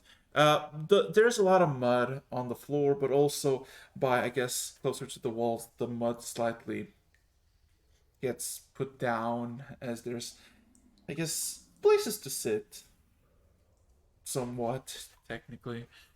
And you absolutely hear nothing as distant echoes carry far in the silence with nothing except for the breaths of your fellow paladins.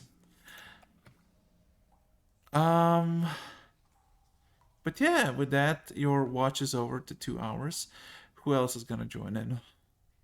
Who's the second watch? I got next watch. I don't know if anyone's going with me. I'll join you in I that. just tap you on the helmet. Just a tin can. It's time. Perception. With advantage if you want, because not pawn. Or two separate I'll ones. be helping Natan. Oh, okay. Me at advantage? Yep. Ooh. Finally. 22. Nathan is in a really, really shitty mood right now. If you want to talk about it, talk. Yeah, you're right next to Farron. Want to talk about What's up, inherent emotions? Is there any mad? Want to talk about it? Definitely. Is there any stone nearby that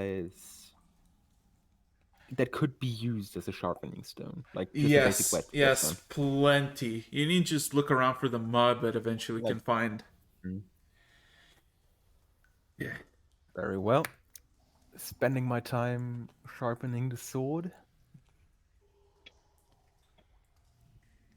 So it is another one then. So we also lost Sylvie.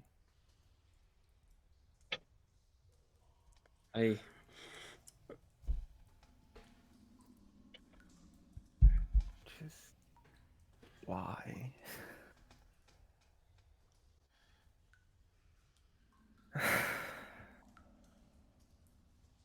Who were they? Why did they attack us? And why did she go out there?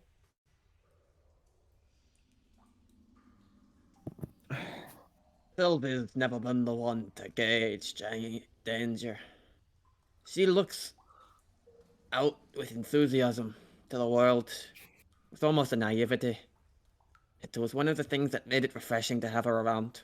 No matter how gloomy things got, she didn't quite seem to care about the gravity of the situation. That made it easy to forget about the problems. But it sure isn't good when the gravity of the situation matters.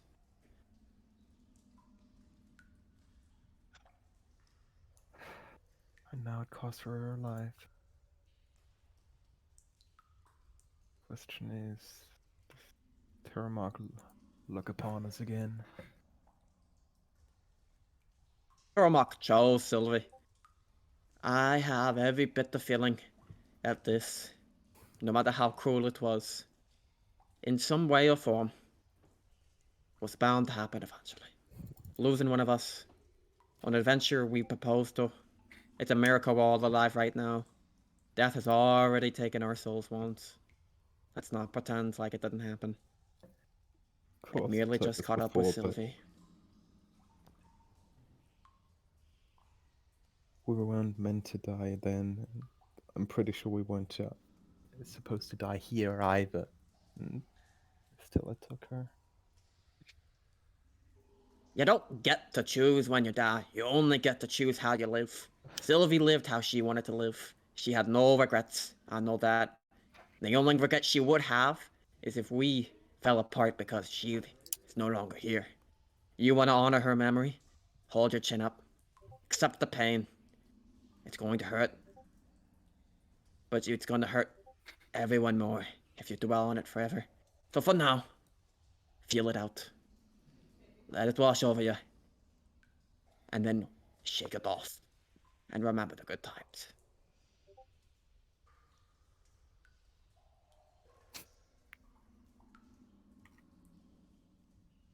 It just doesn't get better. All sadness, no hope. Of course, of course. Exactly. What? I have a mission. And so do you.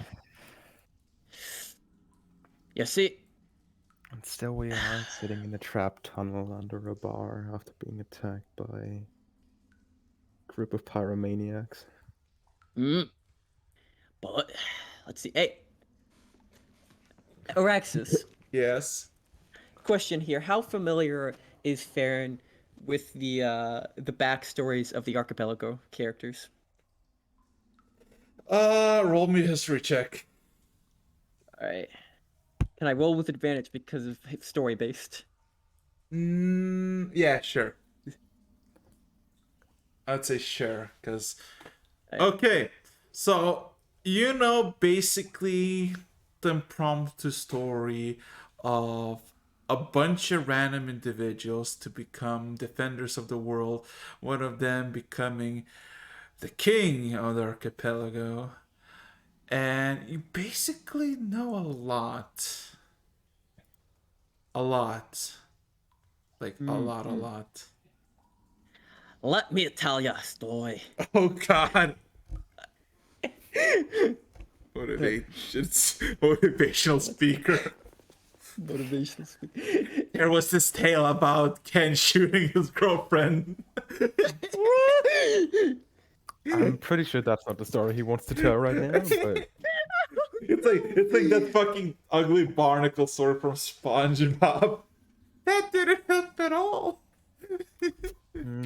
Anyway, one story later. All right, fine. Yeah. Sad cut roleplay moment there. Yes. Pain. Because it would last a long fucking time.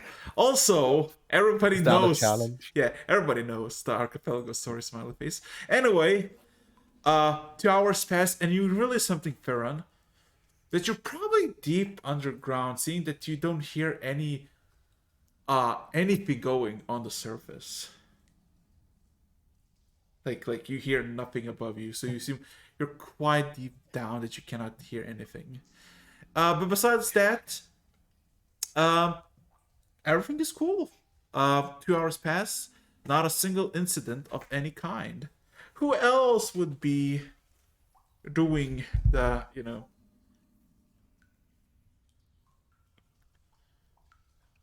Okay, who's getting the misfortune of being woken up by Farron and Nathan? I am happy to help, but with my +1, I don't think I should be the person doing it. Tarumak, you feel a kick on your shoulder. Hey, up, laddie.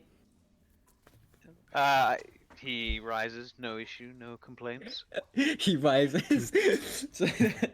I am the Undertaker sitting up. I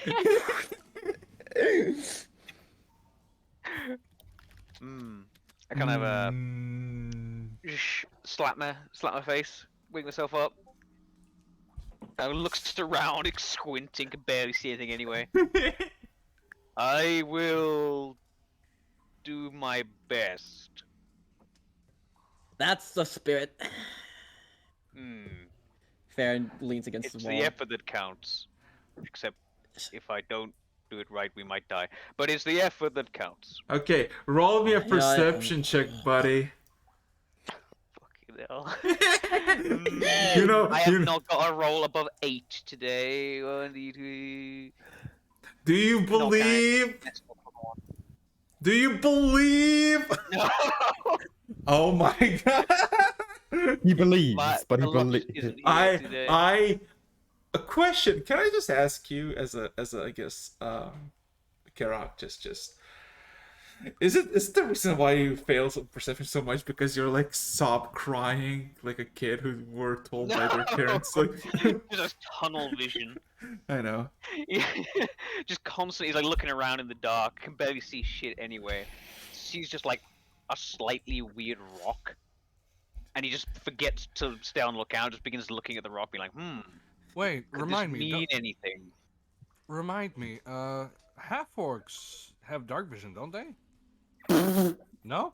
Listen, I don't remember shit. Okay. You know I my know memories. just generally. They do have dark vision. Also, I would just like to inform the entire group that we've just been raided by a group of 22 people. Oh my god, Jesus Christ. Hello, hi. No. We currently have 28. Hello. We Continuing just had one person kill themselves. No. No, why do we have to have an audience now? Yeah, and now everybody's sad and miserable and skulking. I, for one, approve of this. But yeah, thank you for the raid already, 22 people. Very Well, cool. most of these people never met Sylvie. Yeah. I'll get depression just now.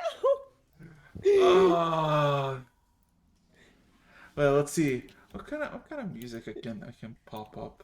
Yeah, we need soothing music for someone die. You're welcome. You're welcome. You're welcome. Sylvie's I dead. swear You're I'm gonna welcome. stab Let you. it go. Let it go. Oh no. Okay, yeah, no. Ah, God, no. Please, Okay, I'm that's bad for multiple just levels. gonna play Will this. not be let go. I'm gonna be playing this because let's see. My boy, Karok. Despite being blind as a fucking bat, in a cave that has two ways out, two ways to look. You see, That sounds kind of complicated. yeah. You chill for almost 2 hours in silence, in meditation, in deafening silence. Until, with your passive perception, or whatever that might be, through the tunnel that you come to this point, you see a small critter with green jade eyes. Foot by foot, approach you, the group as a whole. It is the familiar cat.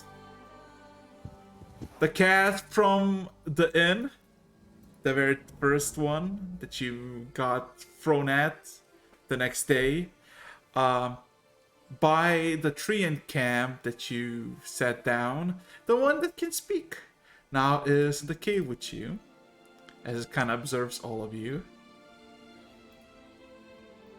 and looks at you.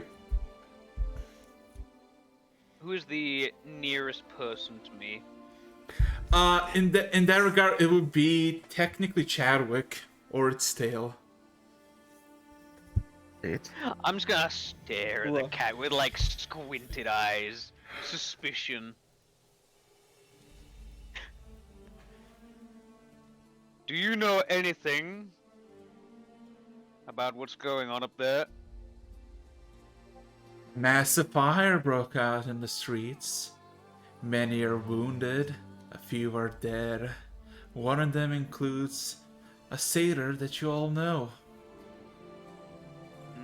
It kind of walks closer to you, staring at you. I like just wander over so I could basically kick anyone awake if I needed to, Chadwick. Uh-huh. But I don't just yet. And you're down here because... I am here to observe, to see how you're all, how do you mortals say it, holding it up? I would holding rather... it together, that would be a very different meaning. Alright. If you say so. As it just kind of turns around in the mud a bit, sits on it.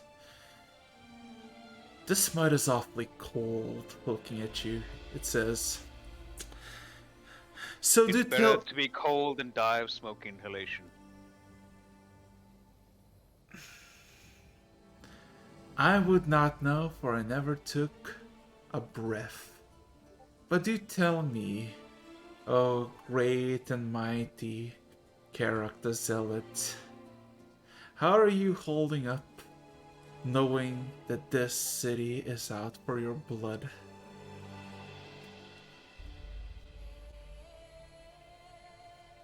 Kind of squints at the cat for a moment, before letting out a small sigh. It is unfortunate, to say the least. But perhaps it is the gods' way of making us proactive. Get a move on.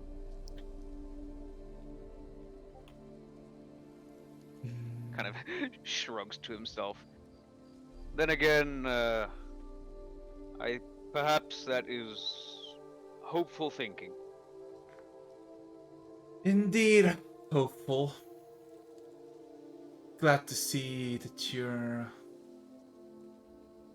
not having a blade in your hands, plotting some sort of escalation because of the gods. As it kind of looks at the cave, looks at the dirt, the mud below it, taps a few paw prints in front of it, and just kind of looks at it for a second, looks at you, Karok, and then eyes widen with surprise, looks back at the paws. A sign of the gods. Whatever could it mean, Karok? Do tell. Yes, very funny. Kind of actually like turns away, crosses his arms, and after like 3 seconds looks over to check. The paws are gone from the mud.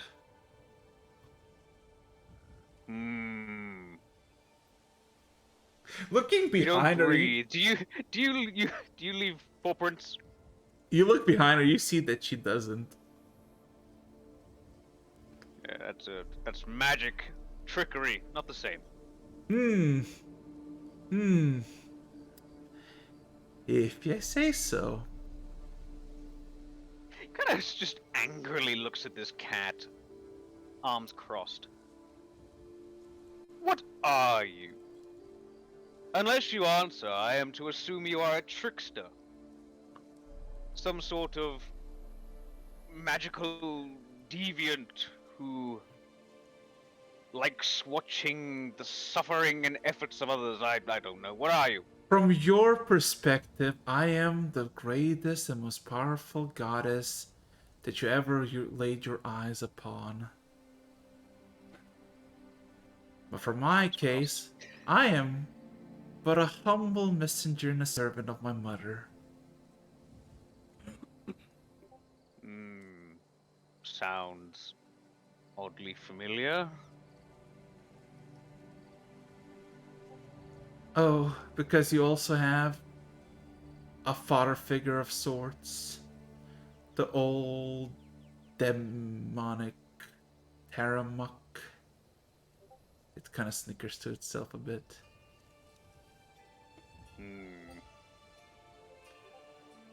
They did call it the devil.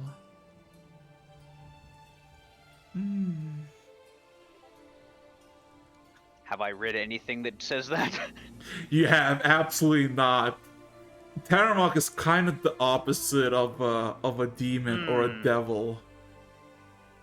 Let's say I do not claim to be the most well-read of our great order, but I don't think that sounds quite right.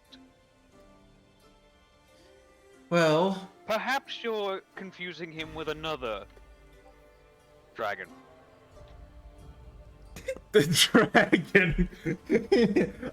It looks at you, eyes wide, and if a cat could smile, it would, as it says, "Oh, what a wonderful judge of character you are, the one who goes out into the rain and thinks that it's the will of the gods." I'm still pretty sure I was dead on with that one, because he did have the whole divine thing going on.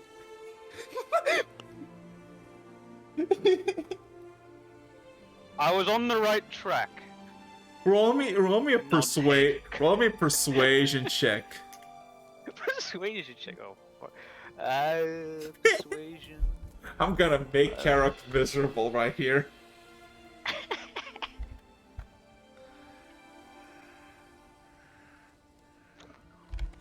The rolls are getting slightly better, but they're still shit. I have a simple question for you, Zealot. Why do you wish a favor of the gods? I wish no favor. To ask anything in return for my service would be selfish in the extreme, and demean the entire effort behind my existence. So, if I ask you of anything, something you would do it with no strings attached? Just because you... I am unconvinced of your divinity, and second, your intention. Because while I respect all gods, I shall not follow all gods. That would be confusing. Yet, you worship the fire, the water, the rain. What else will you worship? Peace and war, conflict and strife. As it kind of turns around, puffs its tail up, looks back at you one time, eyes you. Which do you worship more? Do you worship life, mortality, or do you worship death, the certainty of it? He thinks for a moment. I must choose the former, life, for it is only through that you may experience more of the gods' gifts. But both have their place. The cat looks disappointed at you. If you say so. And then proceeds to walk back the way it came, leaving not a single footprint behind. Kind of watches it go, the frown of confusion and concentration, and just as it disappears into the dark, he goes, "Oh shit, Chadwick!" Kicks Chadwick. Chadwick, you're awake by a sudden kick. There's a cat. Oh, fuck. Where? Over there. I mean, it was. I probably should have woke you up sooner, actually, now that I think about it. I'll look in that general direction. I also don't have dark vision, though. Oh. Do I see anything? Looking around, you see not a single sense of cat. You see no prints except for your own. Relatively quiet with no one. So, you woke me up because there's a pretty cat? I mean, yes, but also because it was talking some grade A heresy. Grade A heresy. Heresy. I love that one. Somebody quote that. Working on it. But anyway, technically, Shadow. Shit, it was a talking cat. Oh, correct. Technically, your long watch ends. So I guess Chadwick, since you got involuntarily awoken, you can take the final step. Sorry.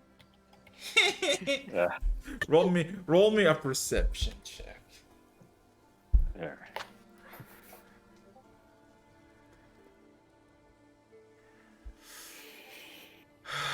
Anyway, oh!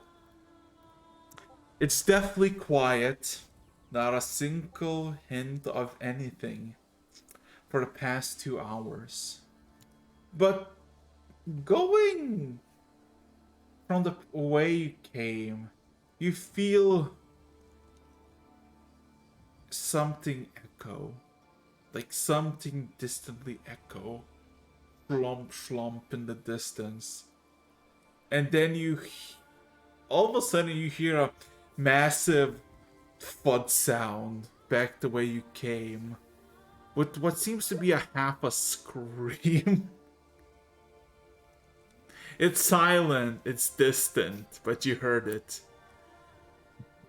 Probably someone that you skipped that one trap wire. Probably somebody just triggered it. And there goes another one, yeah. Oh, Lord. Here, kitty. Still out there? Roll me a persuasion check.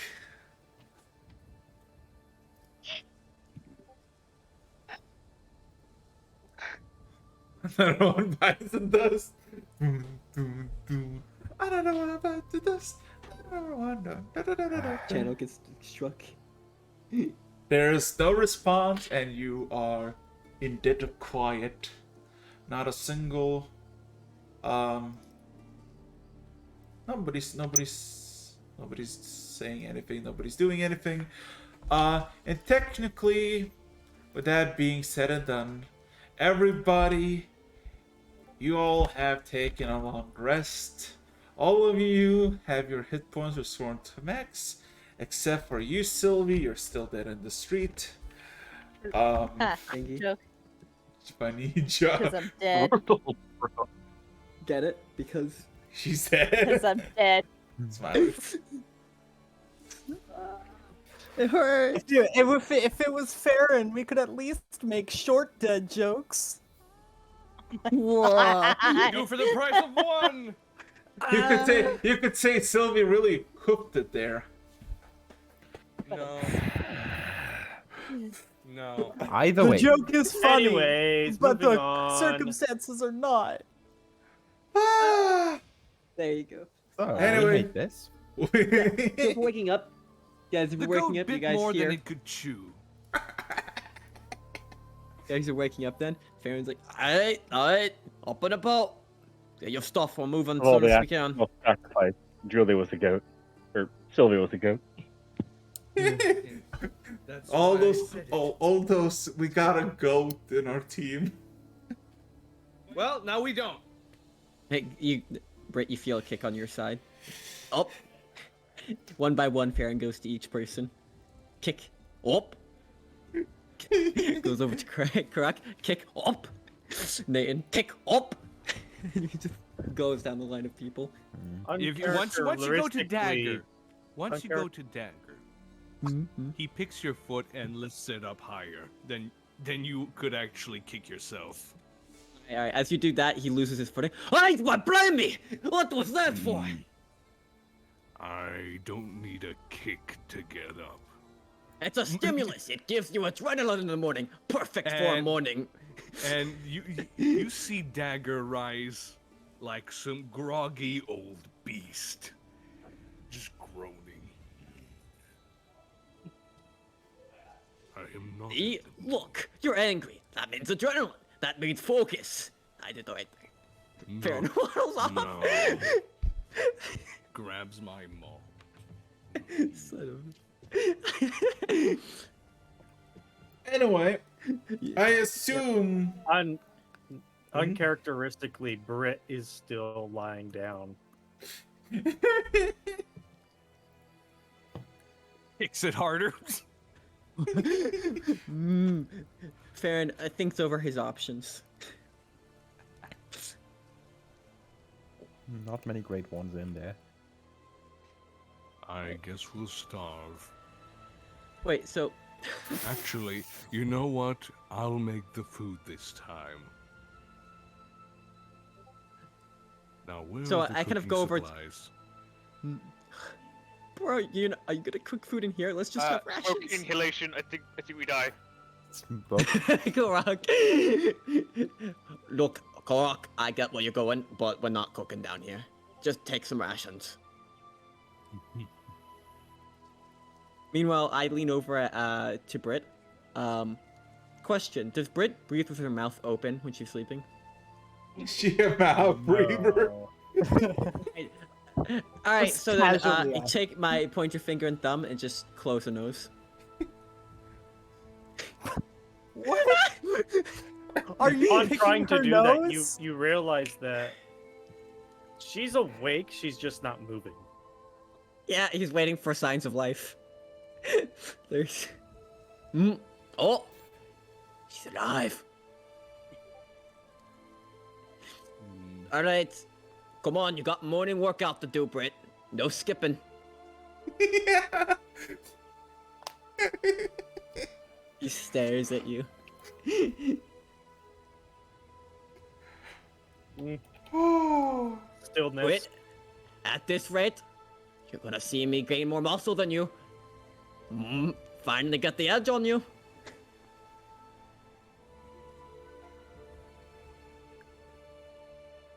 Wait, if you don't get up in 5 minutes, I'm gonna tell stories of your childhood. See how you like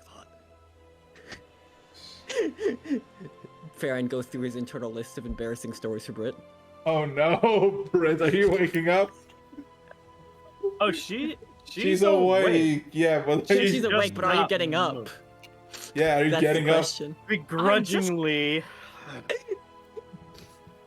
Begrudgingly, yes. Eventually. You see Farron take out from his bag one of your traditional weights. All right. Rations in 30 minutes.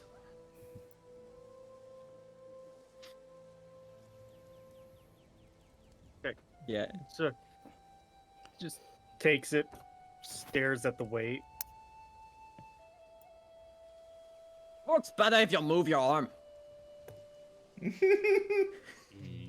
Anyway, with breakfast concluded in a very depressing manner, you all head out, and about 20 minutes or so down the road in this cave, all of a sudden, it once again opens into a wide cavern, like a massive wide cavern that seems to go for hundreds of feet, and there is a massive stream about 5 foot wide, goes across the entire cavern, and there is maybe 3 or 4 foot depth into it.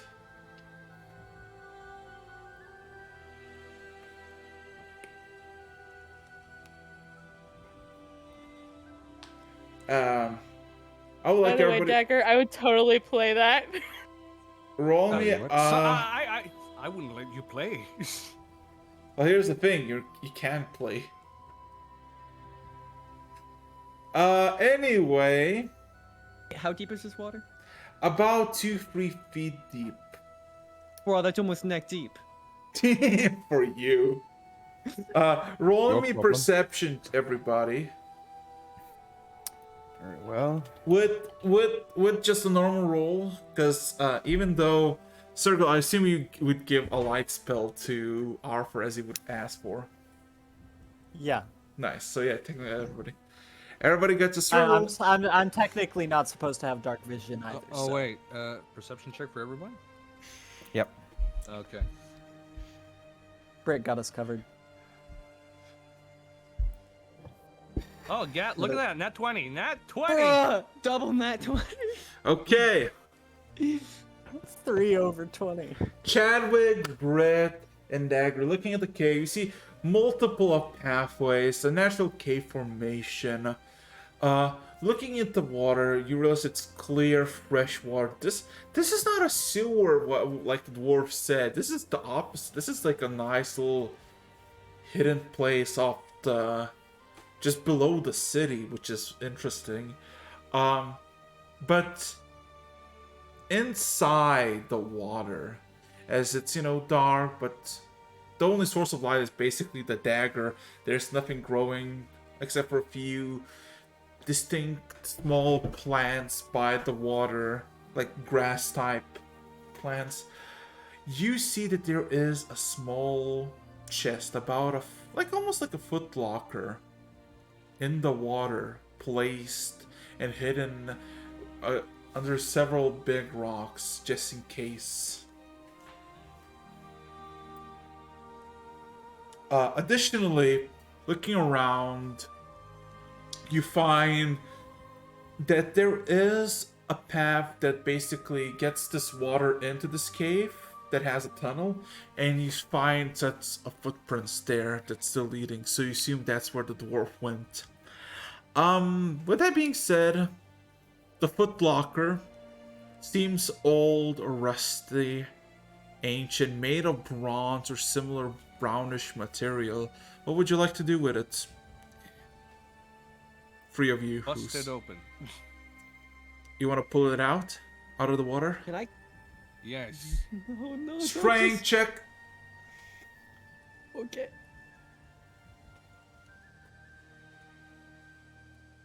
Okay, strength check, right? Yes. All right. Plus +3. I'm guessing athletics won't work on this. So, yep. 14. It's heavy. Like, it is heavy. You don't... You realize that there's nothing inside of it that's heavy, but the chest itself is heavy. With some effort, and of course you getting wet, you could pull out, but it would take... I guess if you're two trying to get out, or is there more helping? Can anybody help me with this? I'll help. Moderating thing. More assistance? Sure, I'll help as well. Okay. So it takes you about 10 minutes with some commandments and just pull out this... Really? 10 minutes? Yes, it's incredibly heavy. It's the suction. It's been lying on the Section. lying in the water so long that it's probably like stuck to the mud nearly. Well, And it's yes, also a heavy you pull it chest. out, and you would assume this like 2 feet long and about half a feet wide box of a footlocker is about 200 pounds on the surface. It's fucking heavy, like 60 kilos heavy. Pulling it out, you see that there is a simple, like almost like a tunnel lock that you can just unravel it, as in it wasn't like locked with a lock key, but more like an internal lock to keep the thing shut but not keep it safe. We can just open it. Yes. Who would open this? Me. And I'd tell everybody to stay back just in case something busts out. Well, here's our second death of the session. You open up the blade. You open up the blade. You open up the footlocker, and you find yourselves in a handful of possessions at this footlocker. First, you find a shattered blade, a long sword made of silver encrusted with sapphires by the hilt, broken in probably 6 or 7 pieces, placed nicely in this silk clothing. Any emblems? No, it's just a gray tabard with no. Immediately you thought maybe sent the sword, but nope, no markings, no nothing. Besides the crumbled up blade of silver and this tabard of gray, you find several papers, and in those papers you see pictures, very finely sketched out paintings in black and white. That depicts a family of dwarves, a man, a woman, and what seems to be 2 children.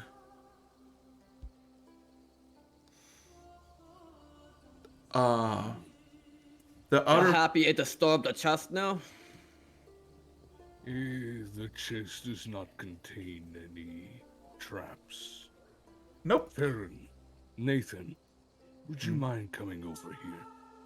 Paper and blade. A shattered blade. Looks to be silver. Let me take a look at it. Can I do a smithing check on this blade? Just to kind of determine its... Roll me. He rolls more than properties. perception is fucking smithing checks, Olio.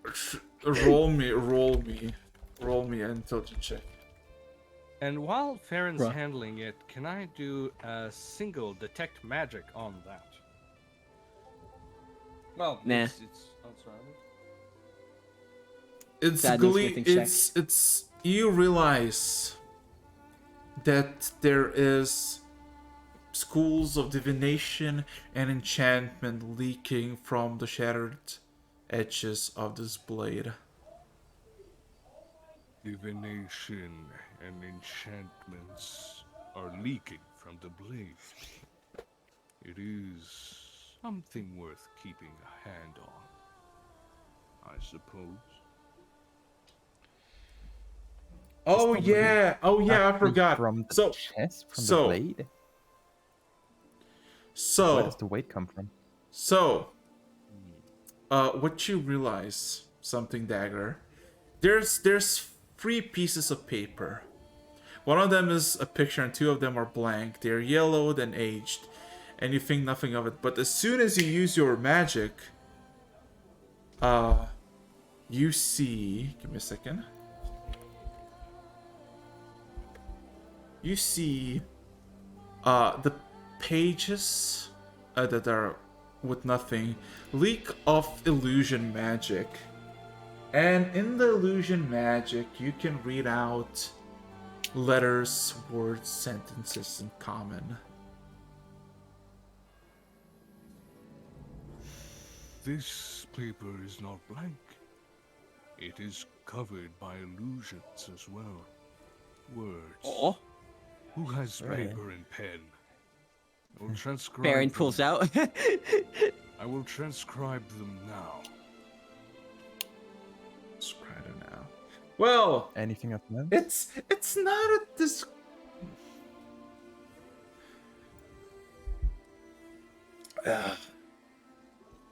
Okay, so who wants to write this down? Well, I'm the only one able to read it. Oh, right. Yeah. No, I read it. He writes it down. Never mind. Okay. My children, my brave phallic, my sweetheart Hallie, I write this to you to weigh off some burden off my conscience, off my mind. For I have failed you many decades ago, and yet you visit me in my dreams.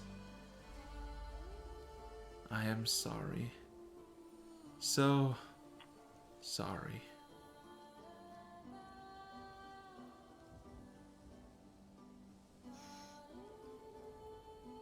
That's it. That's one of the pages that was. The other 2 are nothing. An apology in a broken blade. A story could be made of this. That's my expertise. That's right. In any case, the blade could be of some power if fixed somehow. Maybe the papers could be shown to the dwarf that at least knows this tunnel. Maybe they would know something. What do you all think? Could I see that blade again? If I take some of the pieces, are they the thing contributing to the weight of the chest? Yes, they are incredibly heavy. If you really want to keep this, it would be best to split this up between us, wouldn't it? Easier to carry. I will take the hilt. Seems like the bigger piece, unless Chadwick or Farron really want to hold it. I'm pretty sure you can use that hilt as an anchor. That could make a decent... Yes. Farron? What do you think of the idea if we all hold a piece of the blade, or 2? There many pieces is are there? There is in total 12 pieces, and basically there is a hilt with a sizable chunk of the blade still remaining. If anybody played Shadow Mordor that much, you could use it as a dagger type of deal. But every single piece is incredible, and I cannot stress this enough, incredibly heavy. Okay, I'll take 2 pieces with the hilt and another piece. Okay. So, I have to ask. I guess it could be a weapon of some sort, but If it's such a burden, is it really worth carrying with us? Who knows? Everything could have its use one day. Perhaps, but most things don't need to weigh 40 pounds per piece to find out.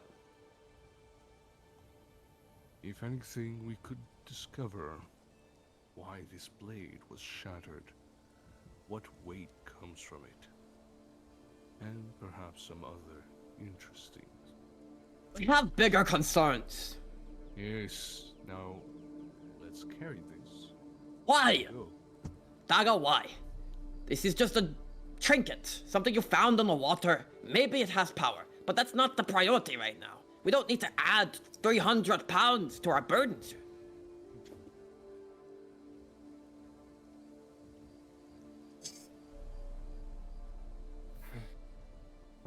Anybody wants to intervene in this? The leader has spoken. Or one of them at least. Look, if you want to pick this up later, what we can do is we can put it out of sight for now, but we can't carry it all around.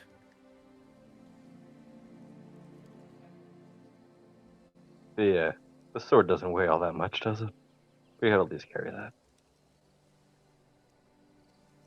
Alright, this is my compromise. If we can make it back to town,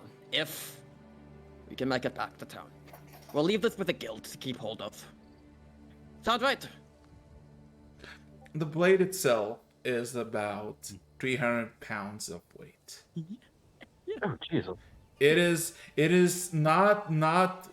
It is the similar size of what you assume is a greatsword, like a basic greatsword, like a blade of 7 feet. And you see, maybe most would weigh like 45 pounds, but this is over 300 for certain. And the fact that it's like so concentrated on a specific spot, it's incredibly tense and painful. I could carry it on my own now that I'm looking at my carry capacity. Just because you could doesn't mean you should. No, but especially if I don't know if you have the proper packets of clothing to carry that. It'll shoot through any normal pocket. fair enough. So Would have to decisions. keep. If a group of us can't make up their minds to take it away, I'm pretty sure no one else would be able to either. You can just leave this in a chest and come back to it if we really want to keep this. Can't really see anyone else wielding this. I mean, Out of game, I don't trust the coming back to get it later thing. me neither. But I also don't like 300 pounds of weight distributed across our inventory for items like this. And since the leader has spoken, the debate's pretty much over on my end. Oh boy. Well, he already did give a compromise, so I'm willing to go for it. Leaving it at the guild afterwards. Who knows, maybe it'll become a challenge at some point to figure out how much of the blade you can actually carry. Anyway, what's the path? You know that there's one set of footprints that lead specific way, basically along the stream, going from the right to the left.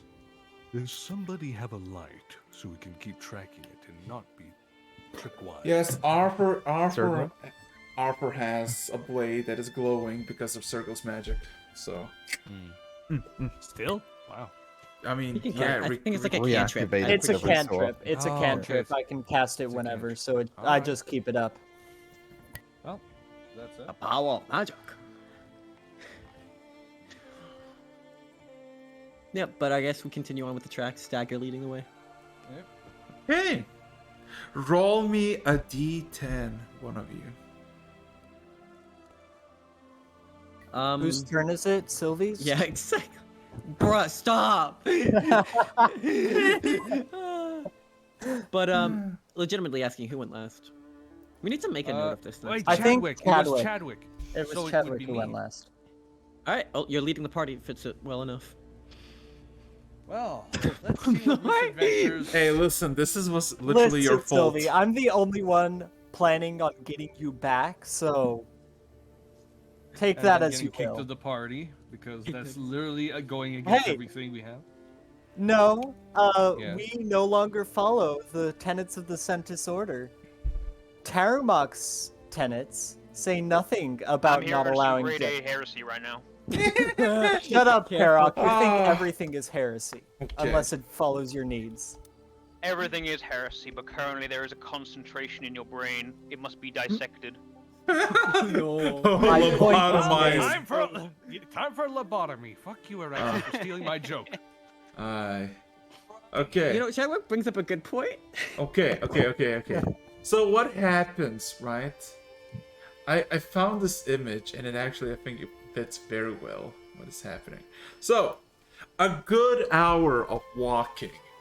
Eventually, you start to feel the rush of wind in front of you.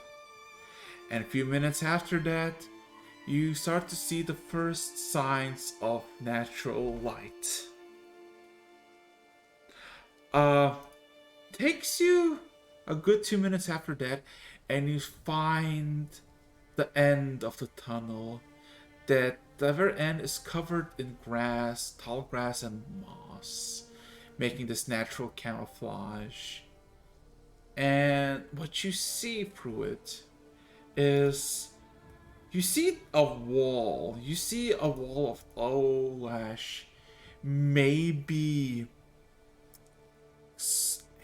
half a mile away from you, and you see a river, this massive, maybe 60-70 feet wide river, and you see there's the small channel of the river that kind of dilutes into this cave, and that's where the water is coming from. Immediately to the right by the river, or I guess this ford between this pond delusion, or I guess lake delusion, to this cave and the main river, you see, I don't want to even describe this, I just want to show you because it's pretty adorable. Give me a second. You basically see this.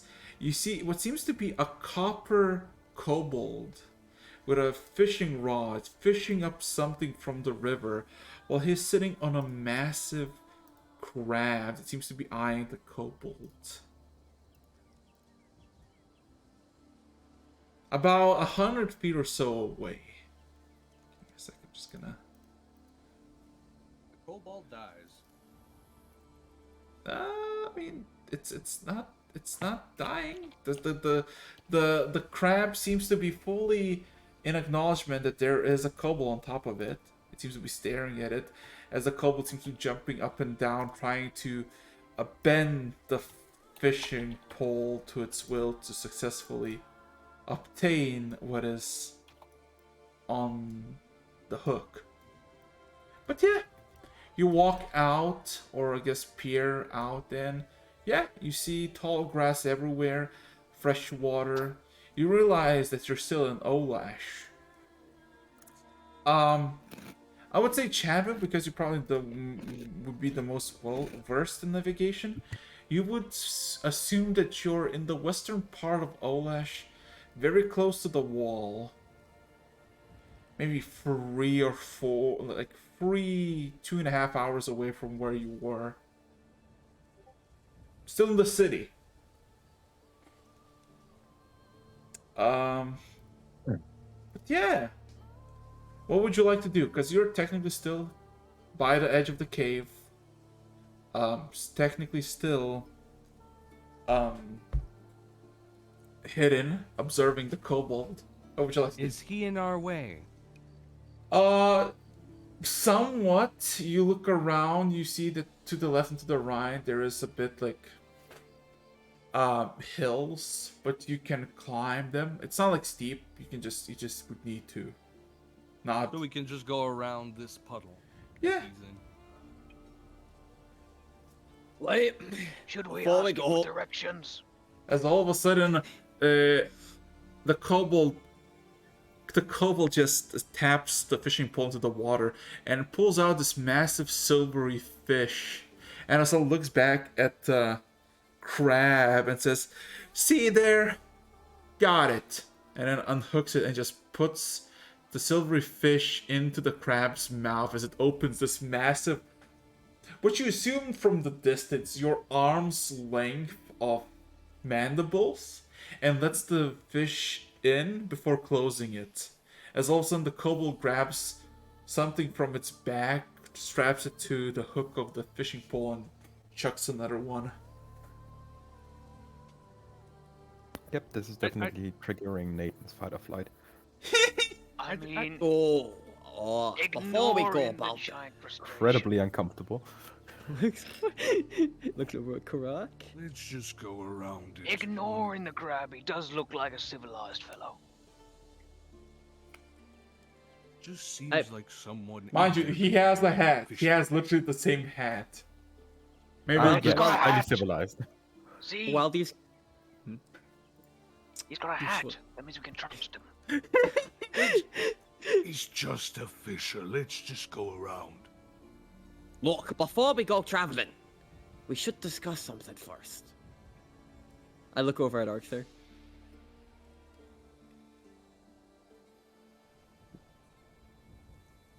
Did you yeah. do something to piss those guys off? He kind of thinks a bit for a second and looks at you. I think all of us pissed him off. The bandits that I shot? So nothing before that? No. That Then must it's settled. You're stuck with us until this is over. Oh, not moving anywhere. I'm want to insight check that statement. Roman insight. Didn't we all know that this was gonna happen? Kind of. You should have told Sylvie then 2 hours ago. Oh. Would that have changed anything? You look at Arthur and you see that his intent is kind of pure, but he seems to be kind of conflicted a lot about this. Like, he doesn't know if this is truly just because he shot 2 people, or is there something more? He's fully committed to the thing that there's nothing more. He's more like guessing if they really just did this for this. I walk up to Arthur. Mm-hmm. So I'm towering over them. Uh-huh. I grab him by the coat.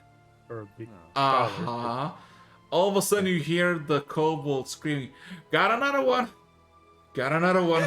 Starts reeling in, starts like jumping, and you see the crab eyes the kobold, and all of a sudden you see the kobold almost go into the water, like somebody pulls him, and then also you see the crab's claw just grab him by the waist and slowly tugs him backwards.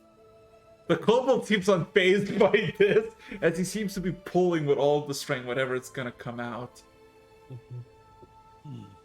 Continue, Britt. I stare at him. He stares at you.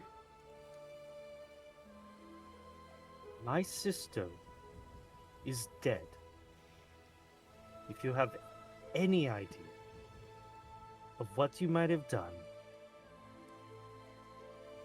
to lead to this moment, even if it's just a theory, you need to let us know. I have done nothing wrong, as then he looks at you with a smile, but I'll know what you and I will be doing.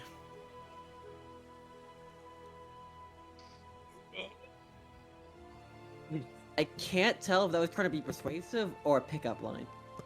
I think he likes you. Brett? I think they're going on a murder date. All those answers could be correct. Brett, any response? Just lets go of his coat. And it's at that point he realizes that he was at eye level, so she actually put him down. Because she had actually lift him up a little bit. Put it down. Murdate. Certainly a weird form of flirting, but go ahead anyway.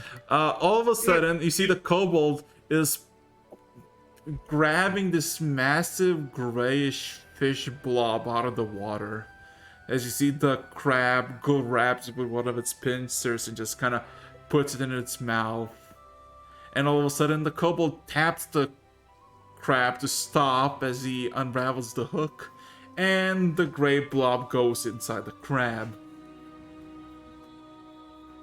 The cycle of the kobold getting something from his back and fishing again continues. I'm just gonna go out at this point. I'm too tired. Just gonna walk. It's better to keep moving. We wanted to make sure all that's needed to be said was said. Let's head back to the Nothing was really said. Naga, we wouldn't have known that until we asked. Walking outside. I quite like him. Walking outside and looking left and right, you see to the left there's a stream going from the north to the south. And looking to the right, do you see like almost like this a triangle shape of what's it called? Of the wall of Olash. It seems to be like about like 3/4 of a mile. There's the, I guess, end. And you see by this, I guess, angle where two walls meet, there is an encampment with farmland. And you see that there are roads that lead, how to say this? That roads that lead what seems to be to a bridge, and beyond the bridge, you realize that you're still in Olash, somewhere you've never been before, but somewhere within Olash's walls. Because you recognize the north part of it by the structure. Too bad nobody got a map, so you don't know where you are. Sucks to suck. Sucks to suck. So Dagger, where would you go? Because to put in perspective, if you walk straight out of the cave and walk for 100 feet, you would literally go to the crab and the kobold. Just ask kobold for directions. You know what? You know what I'm gonna do? I'm gonna go ask the kobold and the crab if they've seen a dwarf pass by. Okay. Anybody else? Kind of looking around here. Is there anyone else besides for the kobold? Perception check. The crab. Got it. Well, the crab, obviously. Obviously. 19. Ooh. Looking around in the distance, especially to, I guess, your north side, as you seem to looking west, you see people walking in the distance, like humans and whatnot, about, half a mile away. Across the other side of the river, you see... you don't see people, but you see fish poles, so you assume that there are fishermen around here, but either by coincidence they're not present, or they're, away. I don't know. So... yeah. Chadwick, looks like we got some people over there. Let's ask for some directions. Are you gonna just run off? Okay. Okay, who's approaching the kobold? That's my question. Dagger. Anybody else? I'll follow along. Mostly interested in the crab. Same here. Interest in the crab with careful distance. Interested in the crab with no sense of distance. Okay. I'm going to go with Chadwick and Farron. Pretty sure I was already going to the crab, wasn't I? Yes. Yeah, Sergal, right. You, choices. I'd be in front. Turtle. We're in we're back up above ground. Yes. And we're on what end of Olash? West. And you have a choice. You can stay where you are, go somewhere else, go with one group that goes to the kobold with the crab, or with the other group who sees people in the distance.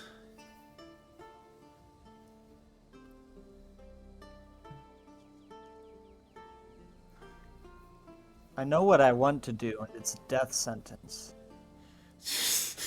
Another one bites the dust. Yeah.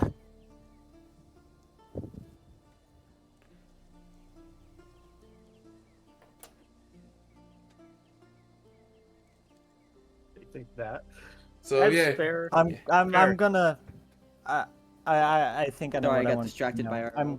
I'm gonna go with the people who are heading towards the group that's heading towards the people for direction. Okay, so while that's gonna- happening, while Farron, Chadwick, Britt, and Circle go there, Nathan, Dagger, and Karok. Takes you less than 20 seconds as all of a sudden the crab shifts its gaze from the kobold and the water to you. As all of a sudden, one of the tiny bit back. As one all of a sudden the pincer emerges from the water, extends a bit, and taps the kobold's back. As all of a sudden, kobold looks back at the crab and looks around and sees you all, and just gives a wave with an audible "Hi!" and all of a sudden gets caught with a fish by the rod and holds for dear life, struggling intensely. Need help with that? No, I got it. Once you're free to speak more, would you be able to recall if you saw a dwarf? As all of a sudden he snatches, like tugs the rod 3 times, and all of a sudden a familiar but a bit smaller silver fish emerges from the water.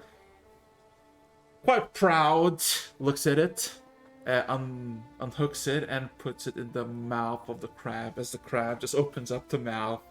And you realize something, a passive perception from all 3 of you. The crab's mouth is filled with fish. It doesn't seem like it ate a single one of them. Karok's head kind of cocks to the side as he looks at the crab intensely. The crab. And then he says, "What is his favorite type of fish?" All of a sudden, the kobold, before like almost instinctual, just grabbing another bait and just going again, he looks at me, back at all of you, and realizes that you're talking to him. Usually either redback salmons, silvery tunas, or the green eels. Green eels are his favorite. Taps the shell. He kind of counts. 1, 2, 3. There's 3 of you. What are 3 of you doing here? How you doing? I actually wanted to ask. He nods. If you've seen a dwarf pass by before us. I see many dwarfs pass before me. A lot. From this direction that we came from? Sometimes. Every few days or so. Like, since yesterday? He pauses for a moment. No, haven't seen anything for the past 2 days. Most people who come to fish, they fish on that side. He kind of points on the opposite side of the river. They're too afraid to come here to me and my crab friend over here. Also, name's Crab. Your name is Crab. He nods. Tilt's head. With the giant crab. This is blue crab. He taps the shell of the blue crab. The majority of the shell is actually black, like jet black. He's colorblind. Kind of poke Karok on the top of the head. Don't judge. I'm not, I'm just saying. Maybe if we keep colors out of our description of the dwarf, it might help. Shakes his head. In any case, thank you. Mm-hmm. What, want to buy some fish? For good fish. Fresh to caught, as you can see. How often do you fish here?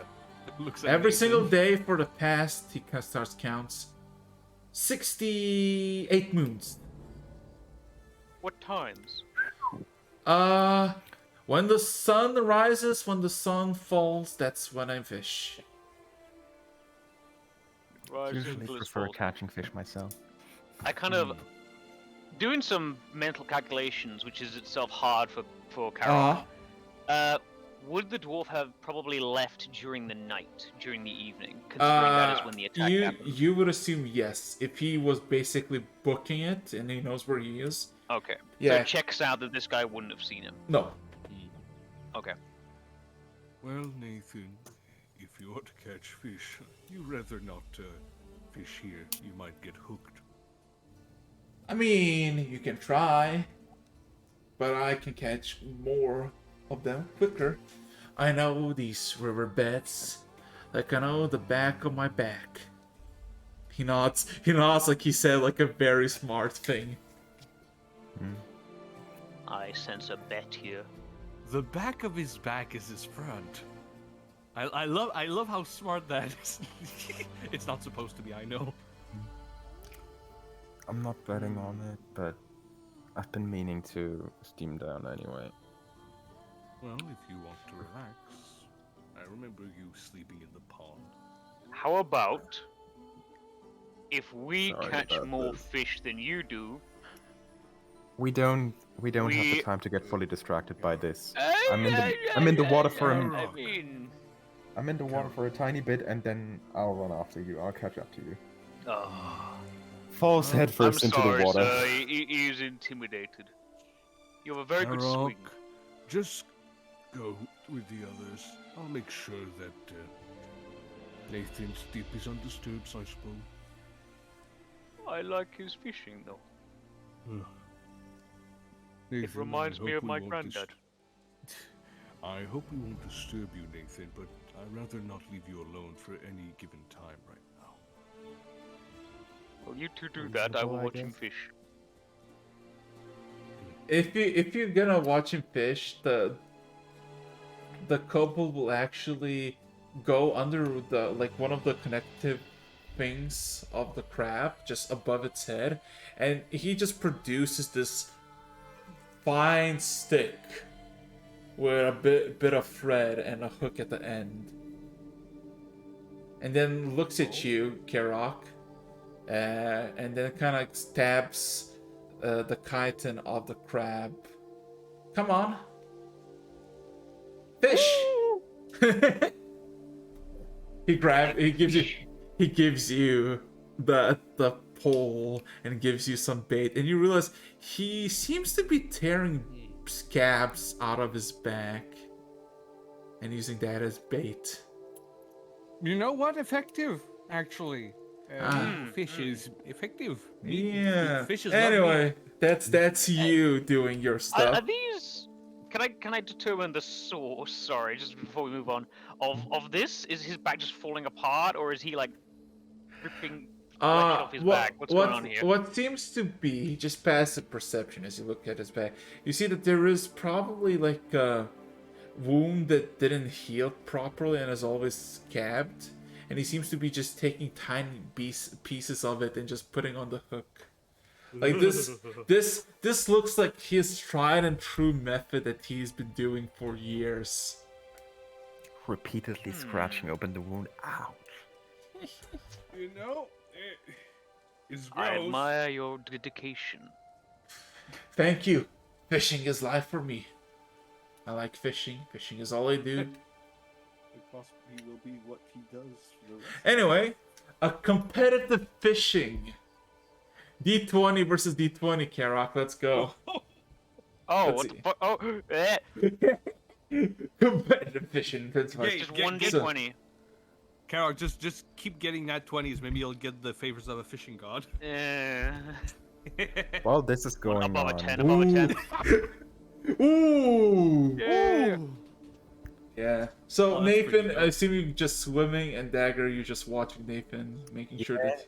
There's one thing. After I see that Karok is taking the edge in the fishing game, can I try to start like educating the fish on the fact that they're currently being scammed into being like forced out of the water? Oh my god. Scammed? Oh my god, you're check. Oh my Sorry? fucking god! Animal handling check. And you start. I love it. You start talking to them. They get interested. They lean in. They can eat some. Can I do this at advantage? Because Sure, like, sure. So here's the thing, Kara, you and the kobold go and swing, and at the same time, the hooks land in the water, and moments after, in this stream, this tiny stream, it's not even the big stream, a few fish, silvery, easily spotted, start going around, kind of hearing the vibrations of the water, and then all of a sudden yours gets immediately hooked first. As you start to pull, the kobold starts to get pulled, and you pull first one out of the water. As you pull out first, it's nice. It's about a foot long, silvery. Looks nice, healthy. As the kobold pulls it out, looks at you, taps you on the shoulder, or I guess the hand. Says, "Well done, again." Smile. Nods, gives you another piece of his flesh. He's just like kicking his legs. Like a child. Okay, Good old days. D20. You D20. have my luck in this. I am giving you some of my luck. Anyway. I'm absorbing it from my dice. While this is happening, everybody's having a wholesome moment. Baron, Britt, Thurgle, and Chadwick. It takes you about 2 minutes or so, and you see just through the tall grass and this hilly terrain, you come across, I guess, a bit of elevation. You see that there are roads, there are buildings, and you find yourself seeing in the distance, a bit to the north, 2 large towers. For all of you, you know that these are the Northern Olash towers, where because the Emperor Road is so long and large, there need to be 2 massive towers erected on each side, so the massive gate could hold everything properly. So you basically see the 2 towers in the distance, maybe about 2 miles away. You see a lot of people from there to here. And what would you ask of people? Well, before we do that, Britt's gonna tell Fair and say, "We are going back." Kind of just nods. We're not leaving her there.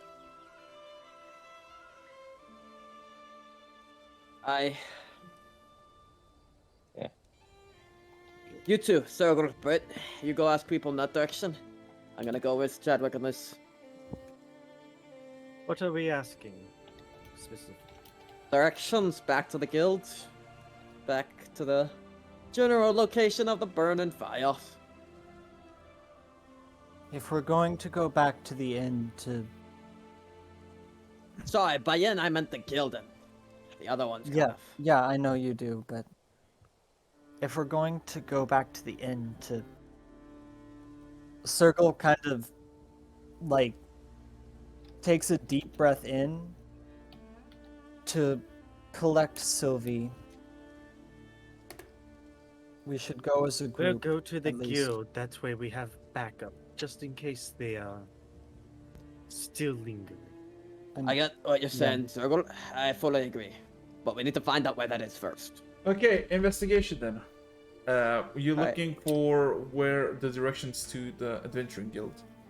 I believe... yeah. I guess me and Chadwick will look for the Adventuring Guild directions, and then Brett and Sergel will look for the general Burning Guild directions. Okay, roll. Sorry. Yeah. You want advantage Roll on... what? Sure. Investigation. Oh, and Sergel's also going to ask for directions to the...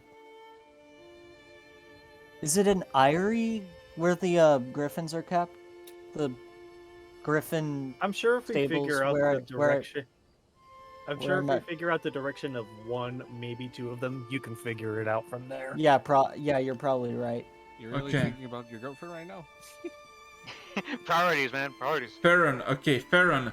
You immediately stop one passerby. This what seems to be just a simple tailor by trade, young human, maybe early 20s at tops, who was just basically making his way. Seeing all of you just kind of tired, covered in mud, he stops, asks what's wrong, and as you ask about several things, he tells you that he heard about some sort of fire somewhere to the center of the town. Some sort of inn got torched. He doesn't really know much, but he suspects some sort of gang rivalry activity. As for... Can we further elaborate on gang activity and what that is like in the city? He just kind of I feel shrugs. like these gangs are important. He just kind of shrugs. No. He just shrugs and says, doesn't really know. Just every once in a while, gangs emerge and start causing ruckus, and usually the authorities deal with it.